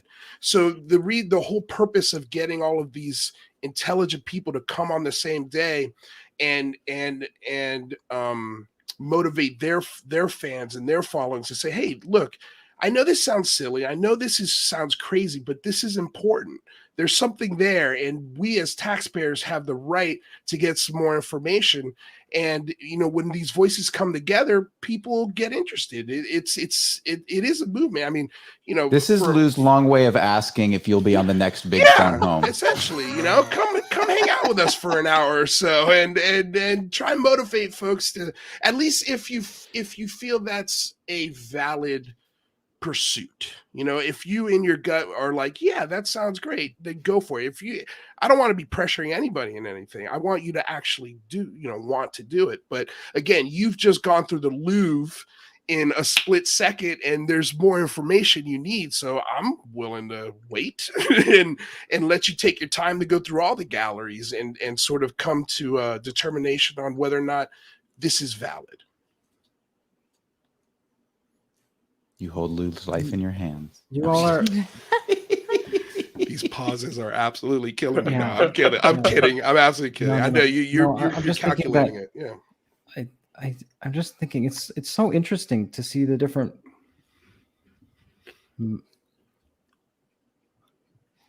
the different methods and the different viewpoints on this.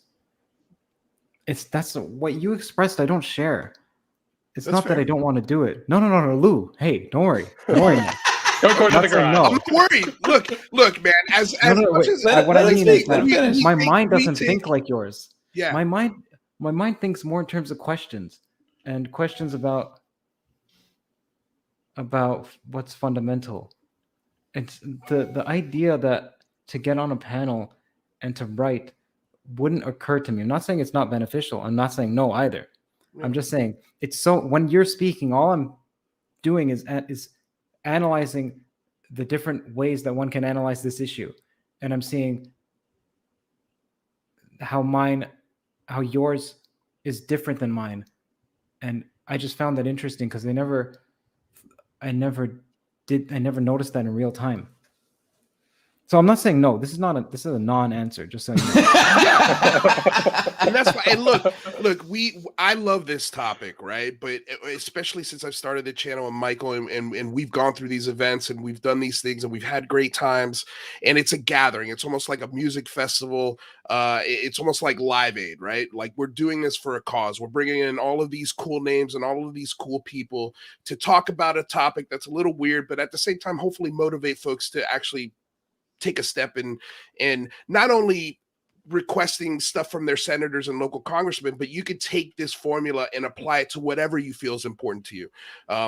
Civil rights movement, Black Lives Matter, the border crisis. You could take this formula and contact your reps with it. Just sub the topic UFOs for Black Lives Matter, and boom, you're an activist.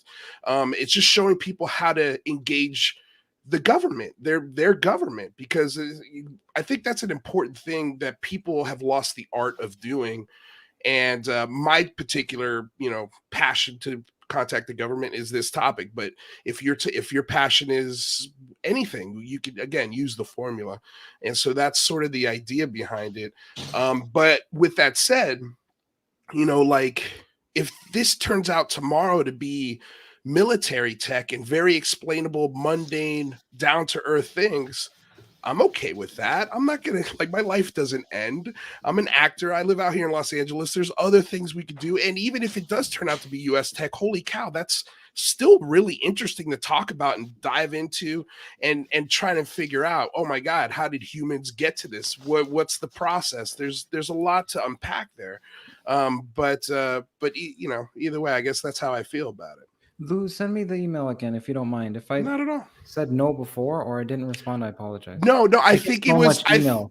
I know you do, and I think it was kind of what you just did now, where you're just like, let me postulate this. I don't know. I understand how you could say to yourself, yeah, I don't know how I fit in this, and that's cool. It's less that I'm thinking about my role. I don't think about my role at all. I don't, to even say that to me sounds presumptuous that I may even have a role. I just think in terms of, I like mysteries and I'm trying to solve a puzzle and I like playing with ideas. And that's where it's just interesting to me to see how someone else thinks. I found that extremely interesting. I They're always find it extremely interesting how interesting. Luis thinks. Yeah, I know it's bizarre. Yeah, it's out there. Let me tell you. Curt, you've been such a gentleman with your time. Thank you so much. I know you got to get out of here, and I know you have some sleep to get. So Hopefully I if can you get some sleep. I don't know if you know, but I have sad lamps here, so it's seasonal affective disorder. Not that Oh, I have really? that. It's just they're bright, so they're great for the podcasts. And so anytime that's one of the reasons if anyone is watching. Sorry to cut you off, Michael. I Oh, just no, wanted to go ahead. explain this quickly. yeah. If I seemed extremely eccentrically silly and at a loss for words, it's because I got so little sleep and I was so frustrated. I think I emailed you. I don't know if I angrily emailed you or what. I didn't mean to be, but I was frustrated at myself. So absolutely frustrated that I couldn't sleep. So it's so horrible. It's a horrible, horrible feeling, man, to be so agitated. And what I took was CBD oil, plenty of it. I took melatonin, magnesium, and B6 all hours before I was supposed to sleep in order to ensure that I could rest for today. 3 podcasts I had today. Had to cancel one of them. The other one's the worst podcast I've ever done, I'm sure. But anyway, I wanted to make sure that when I end somewhat early because these keep me up. Right. Yeah. Right.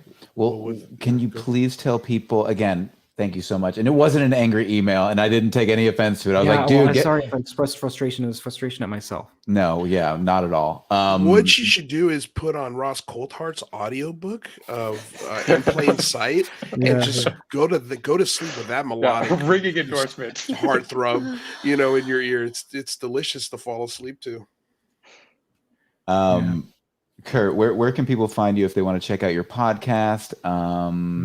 So if people are interested in learning more about what I've talked about, which is theoretical physics, consciousness, free will, and God. And by the way, I mentioned this in 1 hour from now, there's an AMA with myself premiering. So you can watch that live. Sorry, not live. It's premiering. There's a difference on YouTube. Right. At the Theories of Everything channel. So just type in Theories of Everything, and I believe you'll find something that looks like the Reese's Pieces logo. That's what people say. And click on that and you'll find some of the videos that I reference. And we've also got Curt's link to his Theories of Everything YouTube channel in the description below. So you can just click that and you can find him right away. Curt, what a pleasure. Thank you so much for joining us today. I really enjoyed it. And people were commenting, they're like, I think Kristen's going to lose Michael to Curt the way he's smiling over there. So we really appreciated you joining us today, and we'll talk to you soon.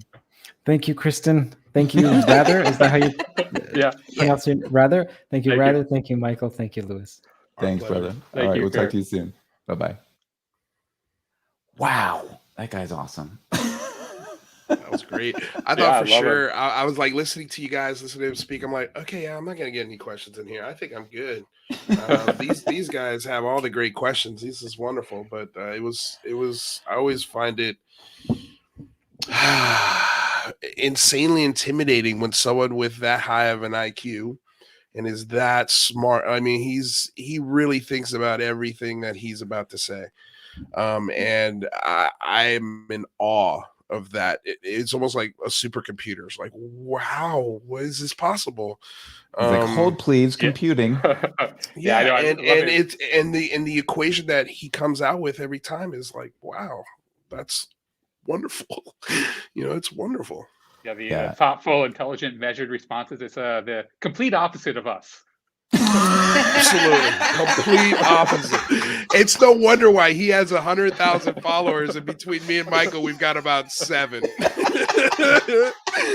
I mean, that's insane. It's so cool, man, and it's no wonder why he's got the following that he has and why people love to hear him speak. I'm sure he's super hard on himself. I'd love to see his scripts because I'm sure they're not as bad as he thinks. And I bet if he wanted to write a script today and get into a couple executives' offices, he probably could. It wouldn't be a problem for him because he's got the bona fides, man. And like, I remember, the first question you had, or one of the first 2 questions you had, like, because as an artist, I can tell you, like, it just depends on what your expectation of where you should be is how successful your art is, because there's so many there's so many outlets for art now, right? Especially from a filming perspective. Like anybody can make a movie now. Anyone.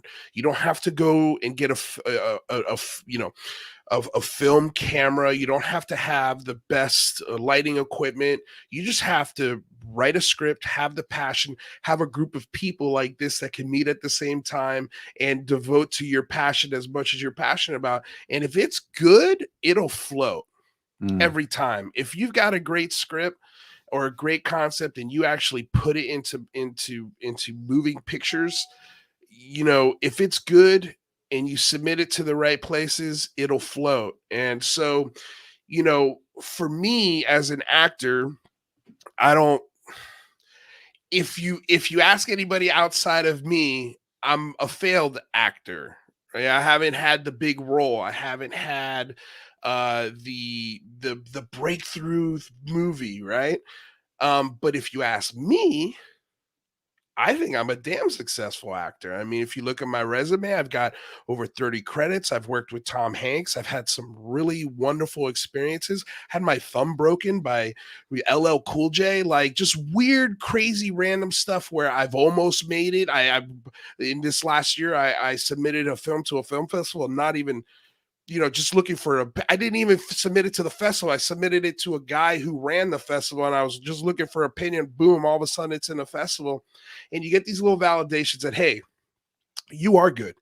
You know, you are good. And then I start this channel and it's becoming successful because of all of these things that I've been quote unquote failing at have built me perfect for this, you know? So it just depends on what your expectations are. And sometimes your art doesn't fulfill, like everybody wants to be Quentin Tarantino. Right. Everybody wants to be Tom Hanks, right? But sometimes, you know, you have those skills, you have that eye, you have that whatever it is, and it just manifests itself in a way that is completely unexpected to what you thought you were going to be. So he starts as a stand-up comedian. He starts as a film writer, and now he is an influential voice in the theory of everything and God. Right. And talking to Chomsky. Right. And that's the fascinating thing about doing anything like this. And that's why I always encourage people, like, even if you don't know where you're headed, if you just do something, if you just get yourself out there in a way that, and it's going to be uncomfortable, like putting together like a show like this, like as Curt was talking about earlier, it's very uncomfortable at first, but you start to work your way through it and you start to get past your own, you start to get out of your own way, and you never know where stuff leads. Like when I launched my first podcast in 2014, called Kick-Ass Dad, that was like, I was horrified and I was terrified to do that, but I did it. And then something happened from that. And then that led me to try to figure out how to, start my own business online. And then I learned Facebook advertising. And here I am, 10 years later, or 7 years later, with a market, a boutique marketing agency that I run out of my home, and I get to do fun stuff like this at night. And it's like, and who knows who else, like, and now I can text Avi Loeb and say hello. It's like, you don't know what's or down there. Curt Jaimungal to join your stupid call-a-thon. I was like, Lou, this is a really long pitch, bro. Like, I was going to text you. I was about to text you. I was like, dude, get to the fucking point. Yeah. It really seemed like he was just thinking of a diplomatic way to say no for about 30 seconds. It's okay to say no. But, I was like, how do you, I guess I need to come up with an elevator pitch for the big phone home. What can I say? Right, you need the 15-second version. I need the 15-second version. But yeah, I mean, again, but I'm sure he doesn't mean this, and it's probably crazy for him to even hear, but it's intimidating talking to someone like sometimes I'm like, oh man, how am I going to articulate myself where this makes sense? And this is probably why I've never actually sold a film or a movie ever in my life, because I can't get the pitch right. Yeah, and sometimes, but remember, you were talking about the the recent film you made, and you were like, and you gave it to your producer, and you're like, hey, just do whatever with this, and then he finally gave it to the film festival, and they were like, they loved it. And it was like, if I could have got out of my own way and just sent it in, you know, and that's the thing. Like, we all are so that, you know, it's like imposter syndrome, right? We sit and we're like, oh, I'm not that, I'm not this, I'm not the other. Right. And, you know, we all just get in our own way. Well, it's almost like, and I think I'm going to butcher this. You know what? First of all, F you, Alex, our producer. Mike, horrible name, kick-ass dad. Let's work on a dude name. It was a good name, damn it, and it worked. I think that's a great name. Thank you. Producers. How do they know? I was going to say, like David Bowie would say, from a creative standpoint, where he always felt like he was doing something special, is if he equated it, I think, again, I'm paraphrasing here, but he equated it to being in a pool, you know, where your toes can't touch bottom, but your nose is just above water. And if that's how you feel you are in whatever project you're doing, you're in the perfect spot, you know, because you have to fear about what you're making, because if you don't care about it. Right. You're not like, you know, you don't scrutinize it and just make it as good as you possibly can. That's true. Like, we just gave completely opposite advice. Welcome to the Singularity Lab, folks. Welcome to the Singularity Lab, ladies and gentlemen. Take what suits you.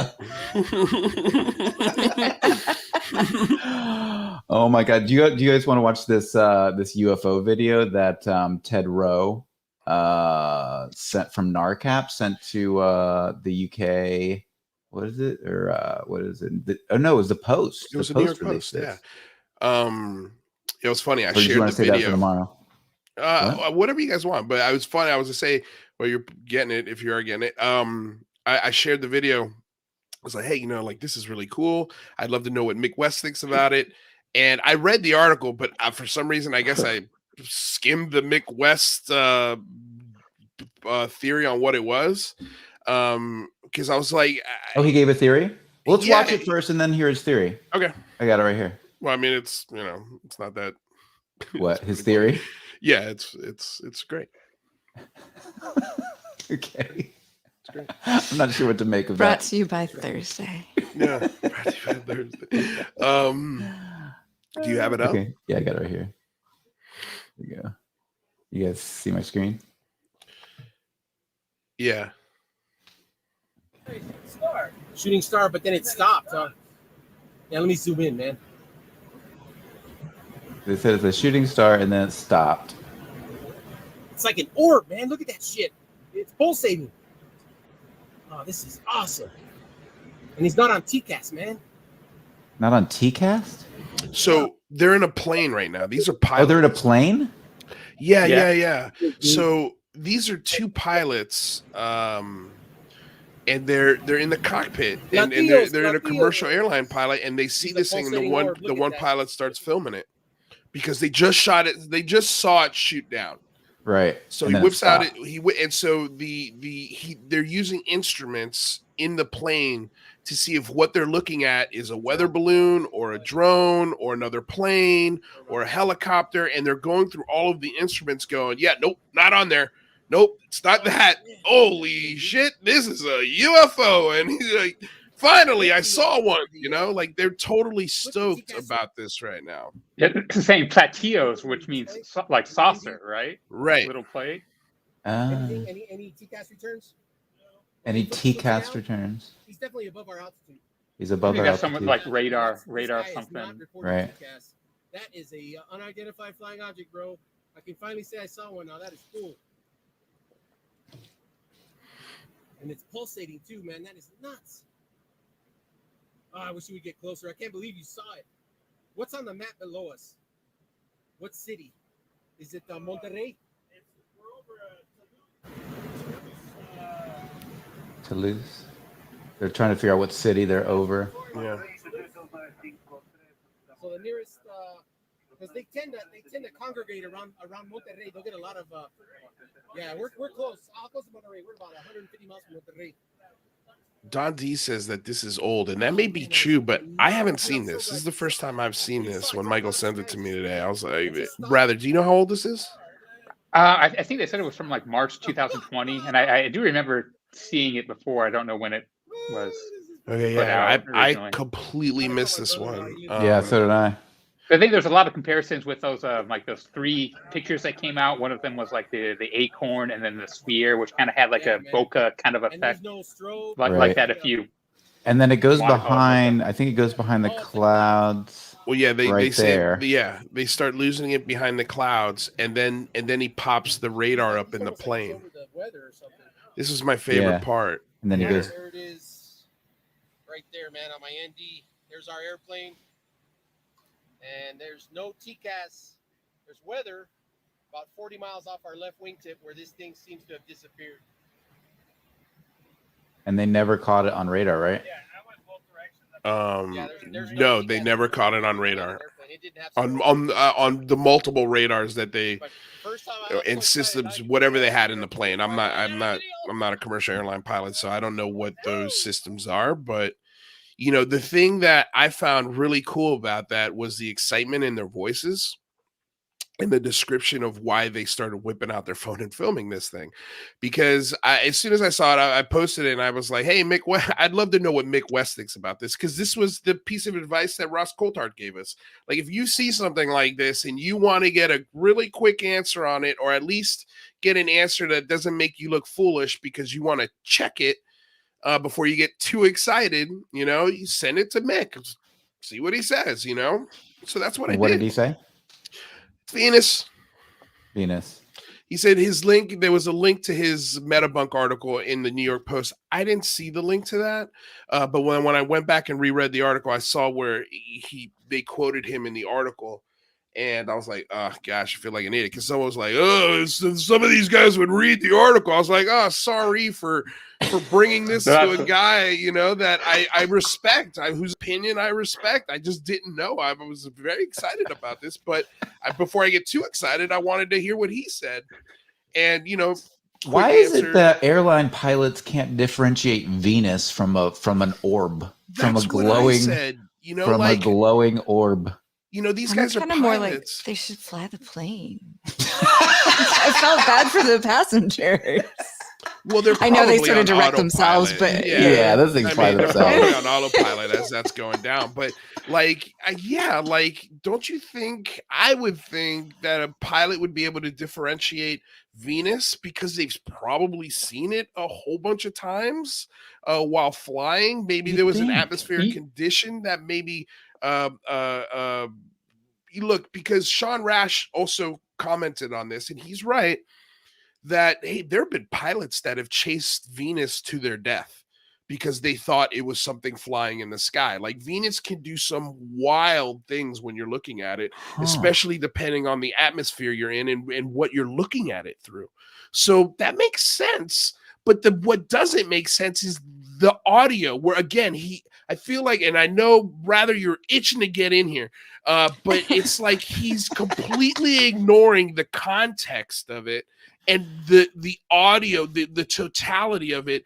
These two pilots just saw something, what they thought was a shooting star, stop in the sky, and it impressed them enough to a point where they started running radar checks, and they whipped out a phone and filmed it. While Kristen pointed out, there's 400 or 500 people in the back plane, and they're doing a commercial flight. Like, they should be paying attention to this shit, and they're here with their cell phones filming this light. Like, you can't just ignore that and go, yeah, Venus. Okay, well, rather be speaking. Well, yeah, I'm kind of on two thoughts of this. One, I do kind of agree with you, especially because like you don't see any other stars or anything in there. Like I would expect if it was a clear day and a clear sky, we could see Venus. But on the other hand, I haven't really seen Venus myself, so it's hard for me to really like. I'd probably should weird. do You this. haven't Is wake seen up. Venus in Washington? Well, like I'm sure I have, but I've never noticed it as separate from any other star. You probably just noticed a bright star.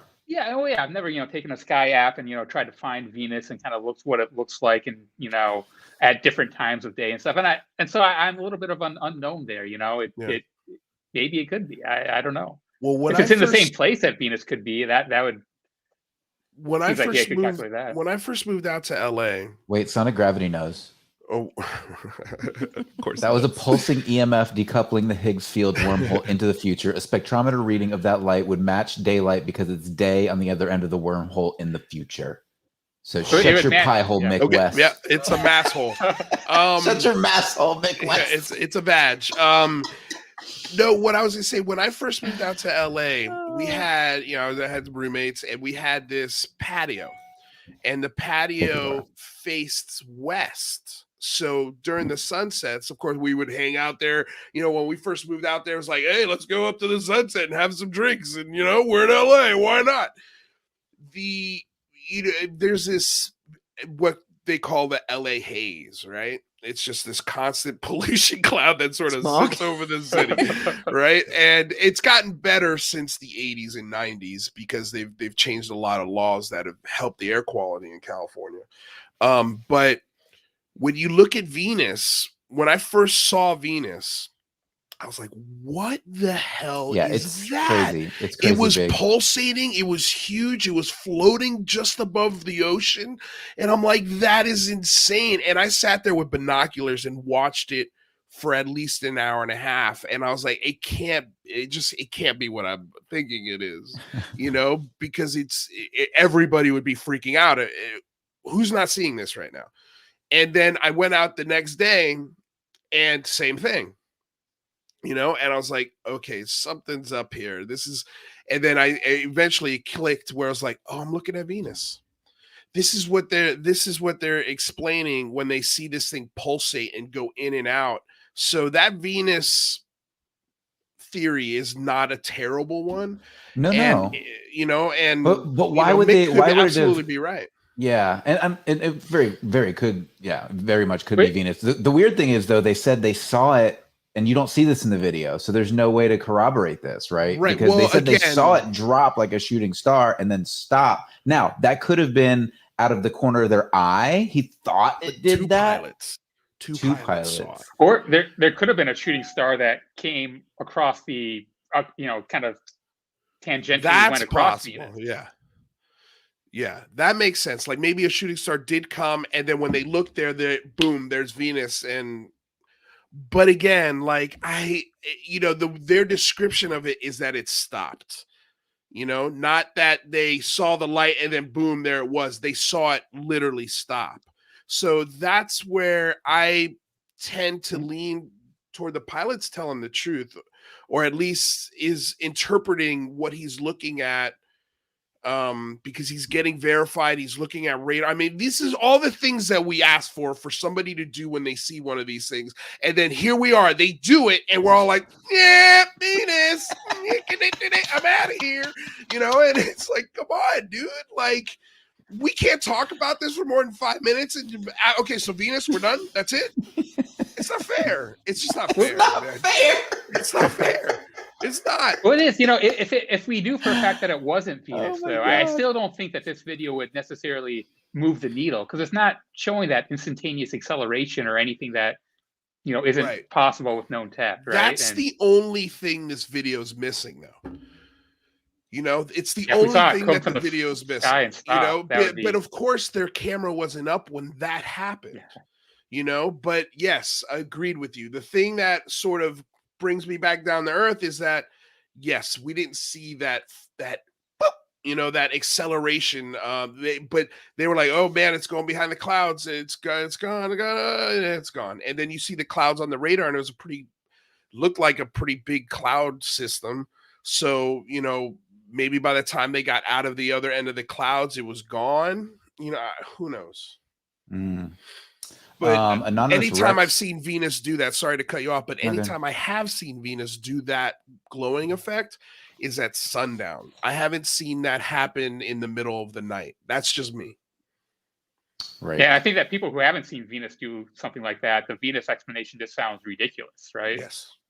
Right. Yes.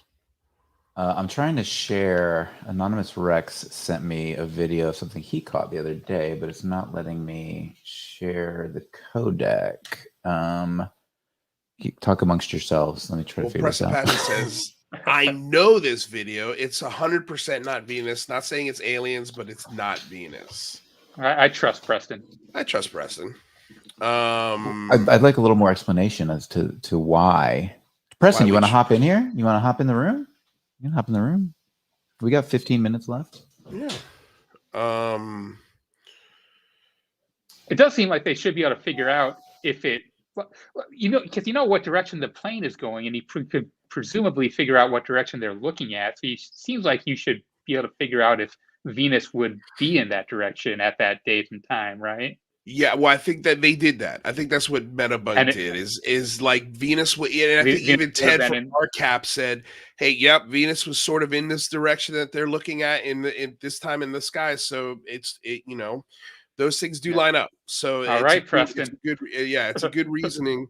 And it's understandable why that's where they went first for the conclusion or the theory. But Jared said it was possibly just a balloon. I would agree with you there. Maybe, but in the video, they scanned for balloons, and even one of the pilots asked, is that a weather balloon? Could it be a weather balloon? No, it wouldn't be a weather balloon. It should be showing up on our system if that's the case. And so the weather balloon kind of got thrown out in real time by the pilots who were looking at it. But could they be wrong? Sure, absolutely. Can't say that they're not. All right, so I'm just going to share my whole screen here. Did it disappear or just stay there for eternity? Because Venus would have been there all night. And that's a good question. See, I would love to talk to the pilots, but they lost it behind cloud cover. And that's what I'm saying. Like, if it was that bright, pulsating like that, it looked like a pretty big, on the radar. When you go back to the radar system, it did look like it had a pretty big cloud cover when the radar sweep was going through. But I mean, I'm assuming a plane could get through that kind of cloud cover relatively quickly. It didn't seem like a stormy night or anything like that. So, can you guys see my screen? Yep. All right. So this is something that Anonymous Rex sent me earlier today that he filmed on his back porch, I believe. Well, Venus doesn't move, so Venus definitely does not move. That's moving. Definitely orby. Yeah. I don't see any blinking. I don't see any blinking. That was my first thought because it's moving slow like a plane. Is there any audio? Oh, you can't hear the audio? He's not saying anything. It's just cars. It's just cars. Audio is important. I know that even if you don't say anything, it is. I feel like it's important. Yeah. For some reason, it won't let me share it with audio. No, that's okay. Oh, it's blinking there and it's gone. Wonder if it went clouds there. It looks like a cloudy night, maybe a little bit. I mean, it's cool, but like, going back to what Rather said, like, I want to see one of these videos where they zoom off, where they do wild maneuvers. Like, that's the one I'm kind of waiting for. You never see those. Yeah, this kind of reminds me of Daniel Otis's recent article where he has a dash cam camera of something that kind of looks like that, a weird, strange orange light that kind of drifts off in the light. And I'm always interested in them because they're interesting and it's something's there, but it's hard to say it's something beyond our capabilities unless we see it zoom off at a crazy speed. Sonic gravity is like a dog with a bone, bro. Look at him. That UAP is soft orange because it's sunset on the other side of the wormhole. He's like, douche. Dog with a bone. Man, I just don't know how you know that. I love you to death, but I just don't know how you know that. I know he'll say, well, brother, it is. What is it? What's his catchphrase? And that's a fact. And that's a fact. Wait, is Sonic Gravity Lue Elizondo's neck? Because you're... Well, that you're theorizing that. We thought that. We thought that was a hypothesis. It was a hypothesis for a little while. And so I think you were there, rather, where we had we had Bradley Voorhees, and then we also had Lue Elizondo's neck calling at the same time. I was like, well, there goes that there. Live it's like the theories here.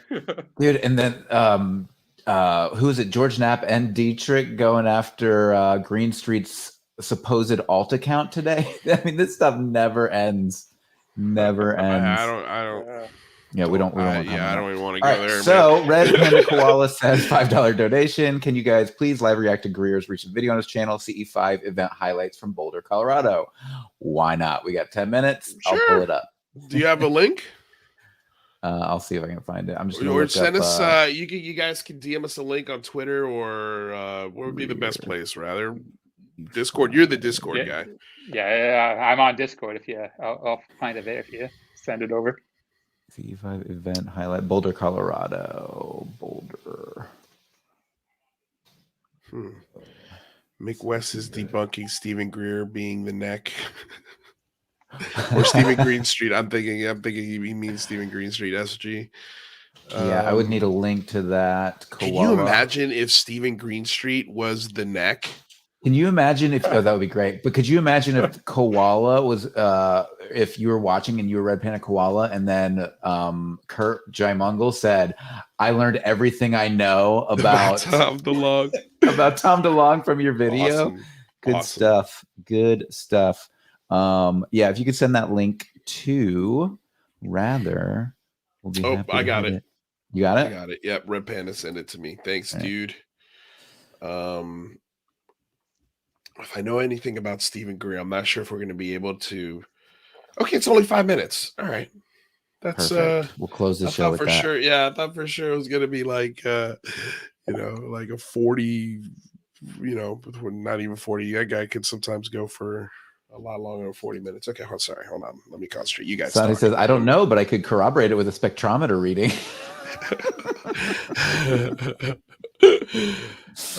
Oh wait, that's not it. Good stuff. Here. Boom. And that's a fact. And that's a fact, brother.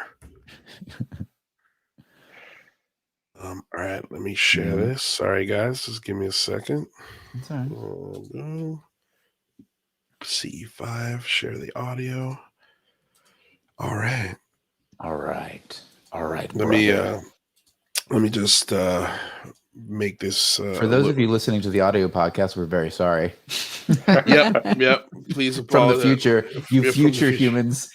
Yeah. Oh wait. Sorry. To Let the me path. do this, and then let me rewind this and pop up the Dr. line. Stephen Greer. CE5 contact. Hello.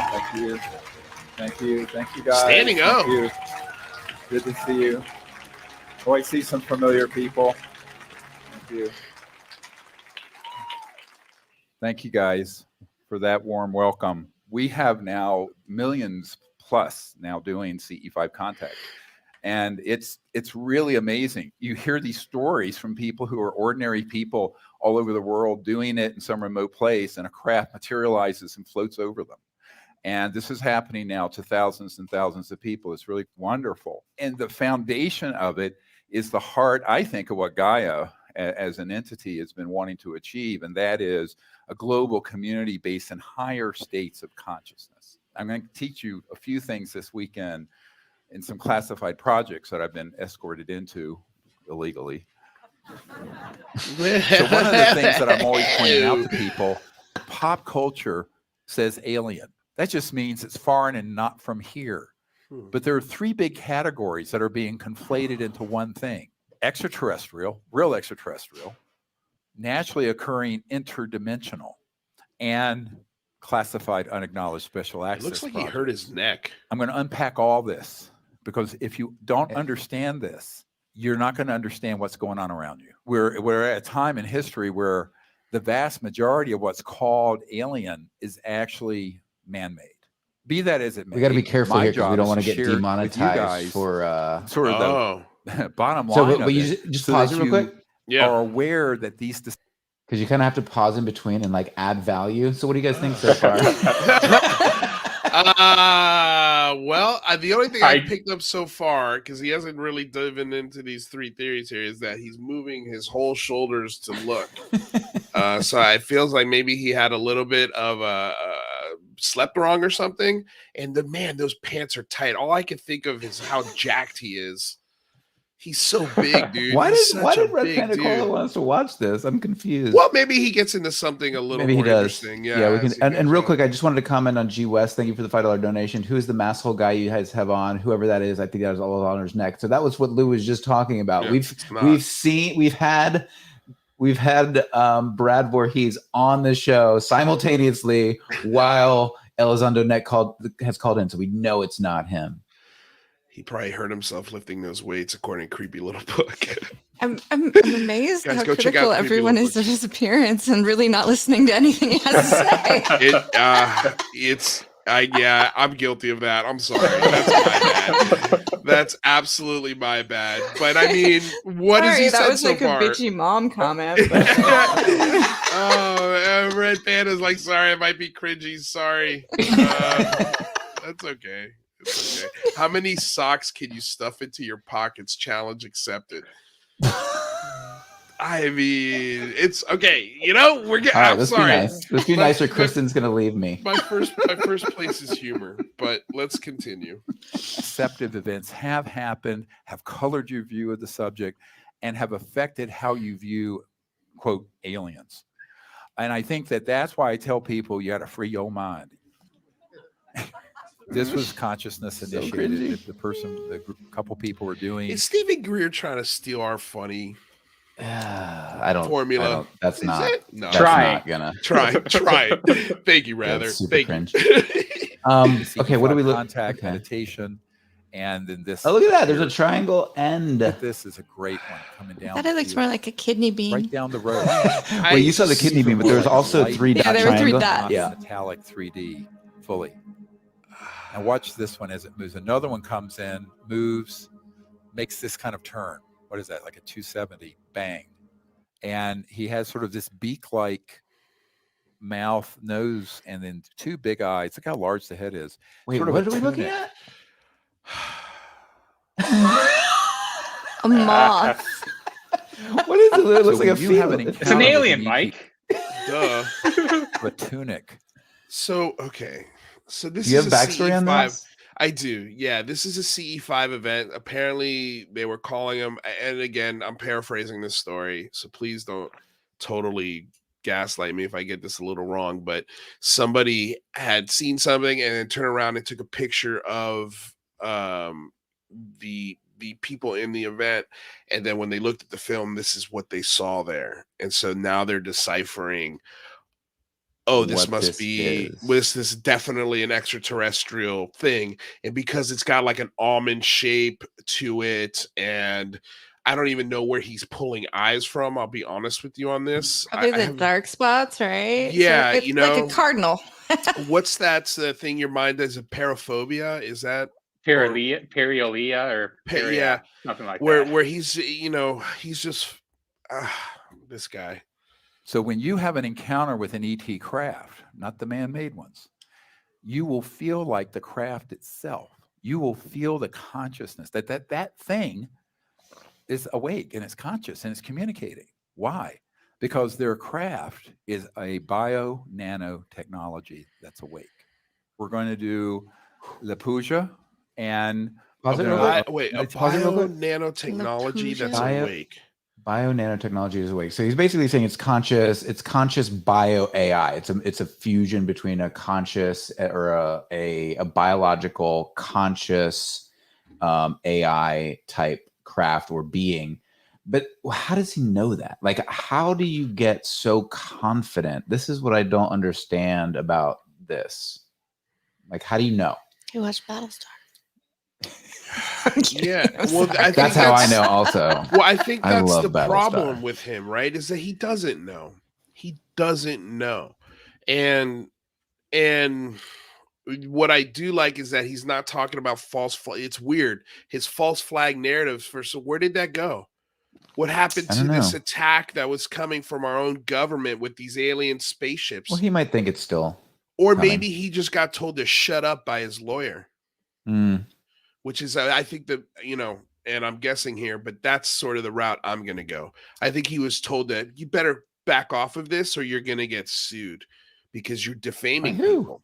Oh yeah, but you can talk smack about the government. Sure, but I don't think you could talk smack about a former government employee and accuse them of narrating a false flag narrative and being the head of this conspiracy, which is what this guy has been doing in his last film.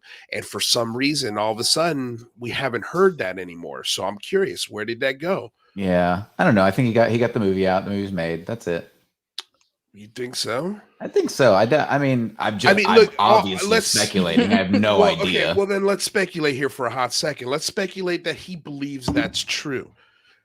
If that is true, that is the most revelatory thing and something that I think, would be screaming at the top of your lungs constantly about. We have to prepare for this false flag. They're going to attack us. This is like, why would you say it once and then never talk about it again? If that's the case, because the movie's out, so you did it to sell a movie. But it could be a money play as opposed to a threat from the government, right? It could be that he made his movie, he made his money, and he's done. But also, we don't know. Like, I don't follow Stephen Greer's YouTube channel. He could still be talking about it. All right, go on. Let's finish this thing. And then Damn you, red panda koala. Panda. And we're going to end with a meditation and prayer for the healing of the earth and humanity in the future. Abahanam Samarpami Shri Guru Charan Kamale Pyo Nama. Asanam Samarpami Shri Guru Charan. Is that supposed to be in Latin? Nama. No, I think it's each breath inward. It might be. We see our bodies filled with light and energy, prana, chi. Yeah, it's Hindi. As kooky as this is, I think this is my favorite part, because I do like the idea. I do like the idea of getting a group of people together and consciously thinking about the same thing, or at least trying to get on the same wavelength to see if you could influence something. I think it's a fun experiment, right? Yes, if you're not charging a high ticket price. Well, but the problem is that, I mean, honestly, I think people can manifest things in groups, but then it's just the thing you manifested. It doesn't mean anything. Ooh, that's interesting. Yeah. So what? Like you actually utilize your conscious energy to manifest a semi-physical object? Are you saying? Or even the with like the evangelical, the real old school, the four corner people, where they feel the spirit and people get all sweaty and right. Yes, no, but that's called mass hallucination. What's funny, because Rodrigo Vieira says, "Look, speaking in tongues, Jesus, Greer." I think he's right. That's not a real language. No, I think it was Hindi. I think it might be Hindi. Okay. I'm not up on my Hindi. I'm not up on my Hindi either. If there's anyone in the audience that knows if he's speaking Hindi, I would almost bet he's speaking his own language. Gibberish. That would be horrifying. That would be so disrespectful. There is. I know there is like a star language, like Spaghetti Lee agrees with me. Ha. What did he say? He said it's Hindi. Is it? All right. I think so. I believe you. It could just be bad. It could be very bad Hindi. Yeah. But yeah, I mean, here's the thing. Well, they are just only saying a prayer for the healing of Mother Earth and stuff like that. So they're not trying to contact anything, but if they were, I'd be like, well, maybe do it outside. Ooh, look who's in the house. Chris Lato is in the house. What's up, homeboy? He's actually going to be on the Singularity Lab next Thursday. Awesome. Yes. We're also, rather I mentioned earlier too about Daniel Otis. He's going to be on UCR next Friday. So yeah, that'd be a cool week next week. Who do we got tomorrow in UCR? Oh, Chris Plain. Tomorrow we've got Chris Plain, and I'm gonna try and reach out to Ted from NARCAP to see if we can get some a little bit of clarity or his point of view on this, on the video we just watched from the pilots, because that's where that video came from, was from NARCAP. So may not hurt to see if we can get Ted Rowe to sort of shed some light on that in the last half hour or so. Okay, let's finish this up because we got to wrap. Let's do it. Oh, you mean this video? I don't I thought we were gonna leave. Yeah, let's forget it. Let's forget it. I'm It done. seems abandonable. What about Tanya from Quebec, Canada? Into the breath. They're all wearing the same shirt. I love how they're all wearing Gaia shirts. That almost looks mean- exactly like the pet daycare shirt our daughter wears. Pet daycare. Oh, Yeah, her job. company shirt. Yeah. Oh, did I tell you? No. Hey, Lou, just shut this off, please. No, I'm sorry. I wasn't meaning to be rude. I just want to tell you it was a funny story because Kristen walked into the room today and she goes, Michael, did you order an axe, a battle axe? And I was like, no. No, it's not a battle axe. It's just a full-on axe. It's from the American Psycho, the Christian Bale character. That's what she's going for. Okay. So she's like, did you order an axe? And I was like, no. And then she's like, asked my son, no. She goes, my daughter, did you order an axe? And she's like, oh yeah. And we're like, for what? She's like, for my Halloween costume. And we're like, but it's a real axe. Like it's a sharp. I was like, you don't pay $42 for a fake axe. So this child orders a $40, and I'm like looking at the cart, and like I go look at it. It's like these people also bought sharpening stones, and I'm like, this is not. Why did you get this for your costume? Yeah, I mean, Home Depot, kiddo. I feel like you might have gotten one a little cheaper and a lot faster. I think it's probably a very nice axe. it is a nice. I looked at it. I tell you this, So be prepared. It's gonna be a killer costume. Waka waka waka. waka. She's like, going with her friends to downtown Like, Orlando. you can't tool around Orlando with an axe. Oh, we're going to Universal Disney Horror Nights. No, you're not. I'm pretty sure they're not gonna let you in 2021 with that thing. Oh, kids these days, I tell you, Damn kids. buying real axes for their costumes. All right. Tomorrow on UCR, we have Chris Plain. Make sure if you didn't catch this entire episode, you can go to Spotify or Apple Podcast to get, if you're a future human and you'd like to listen to us in the future when we're in the past, you can do that. Also, if you click the link below, you can follow TOE. Make sure you go check out Curt Jaimungal. He's got an amazing YouTube channel. And if you really enjoyed this interview that we had with him, you're going to really enjoy that. So make sure you do that. And what did we miss, Also, Lou? Like, subscribe, share, ring the bell. Check out our links with our Patreons and ways you could support the show. Thank you all so much for the super chats. Goes a very, very long way. They were very gracious super chats today. So thank you for coming strong on that. And I think that is it. And thank you, Bricktop, for the $5 donation. Yes. Lou, love you, brother. Your heart is too pure to be pseudo-canceled by random, I'm going to say mass holes. Yeah. Mwah. Nice. Mwah. Right back at you. All right. Ladies and Later, gentlemen, y'all. have a lovely evening. Bye-bye. Do you want to know about the future? I do. And I know you do too. That's why we do what we do, right here at the Singularity Lab, just for you. Do you want to know about stories about breaking technology? Science? Look right here, I'm looking at my sheet. Marty did it. Why can't you? Remember, this is a public access channel. We rely on your donations, so just hit the Patreon. So we can continue to bring you updated science and technology, breaking news every single day.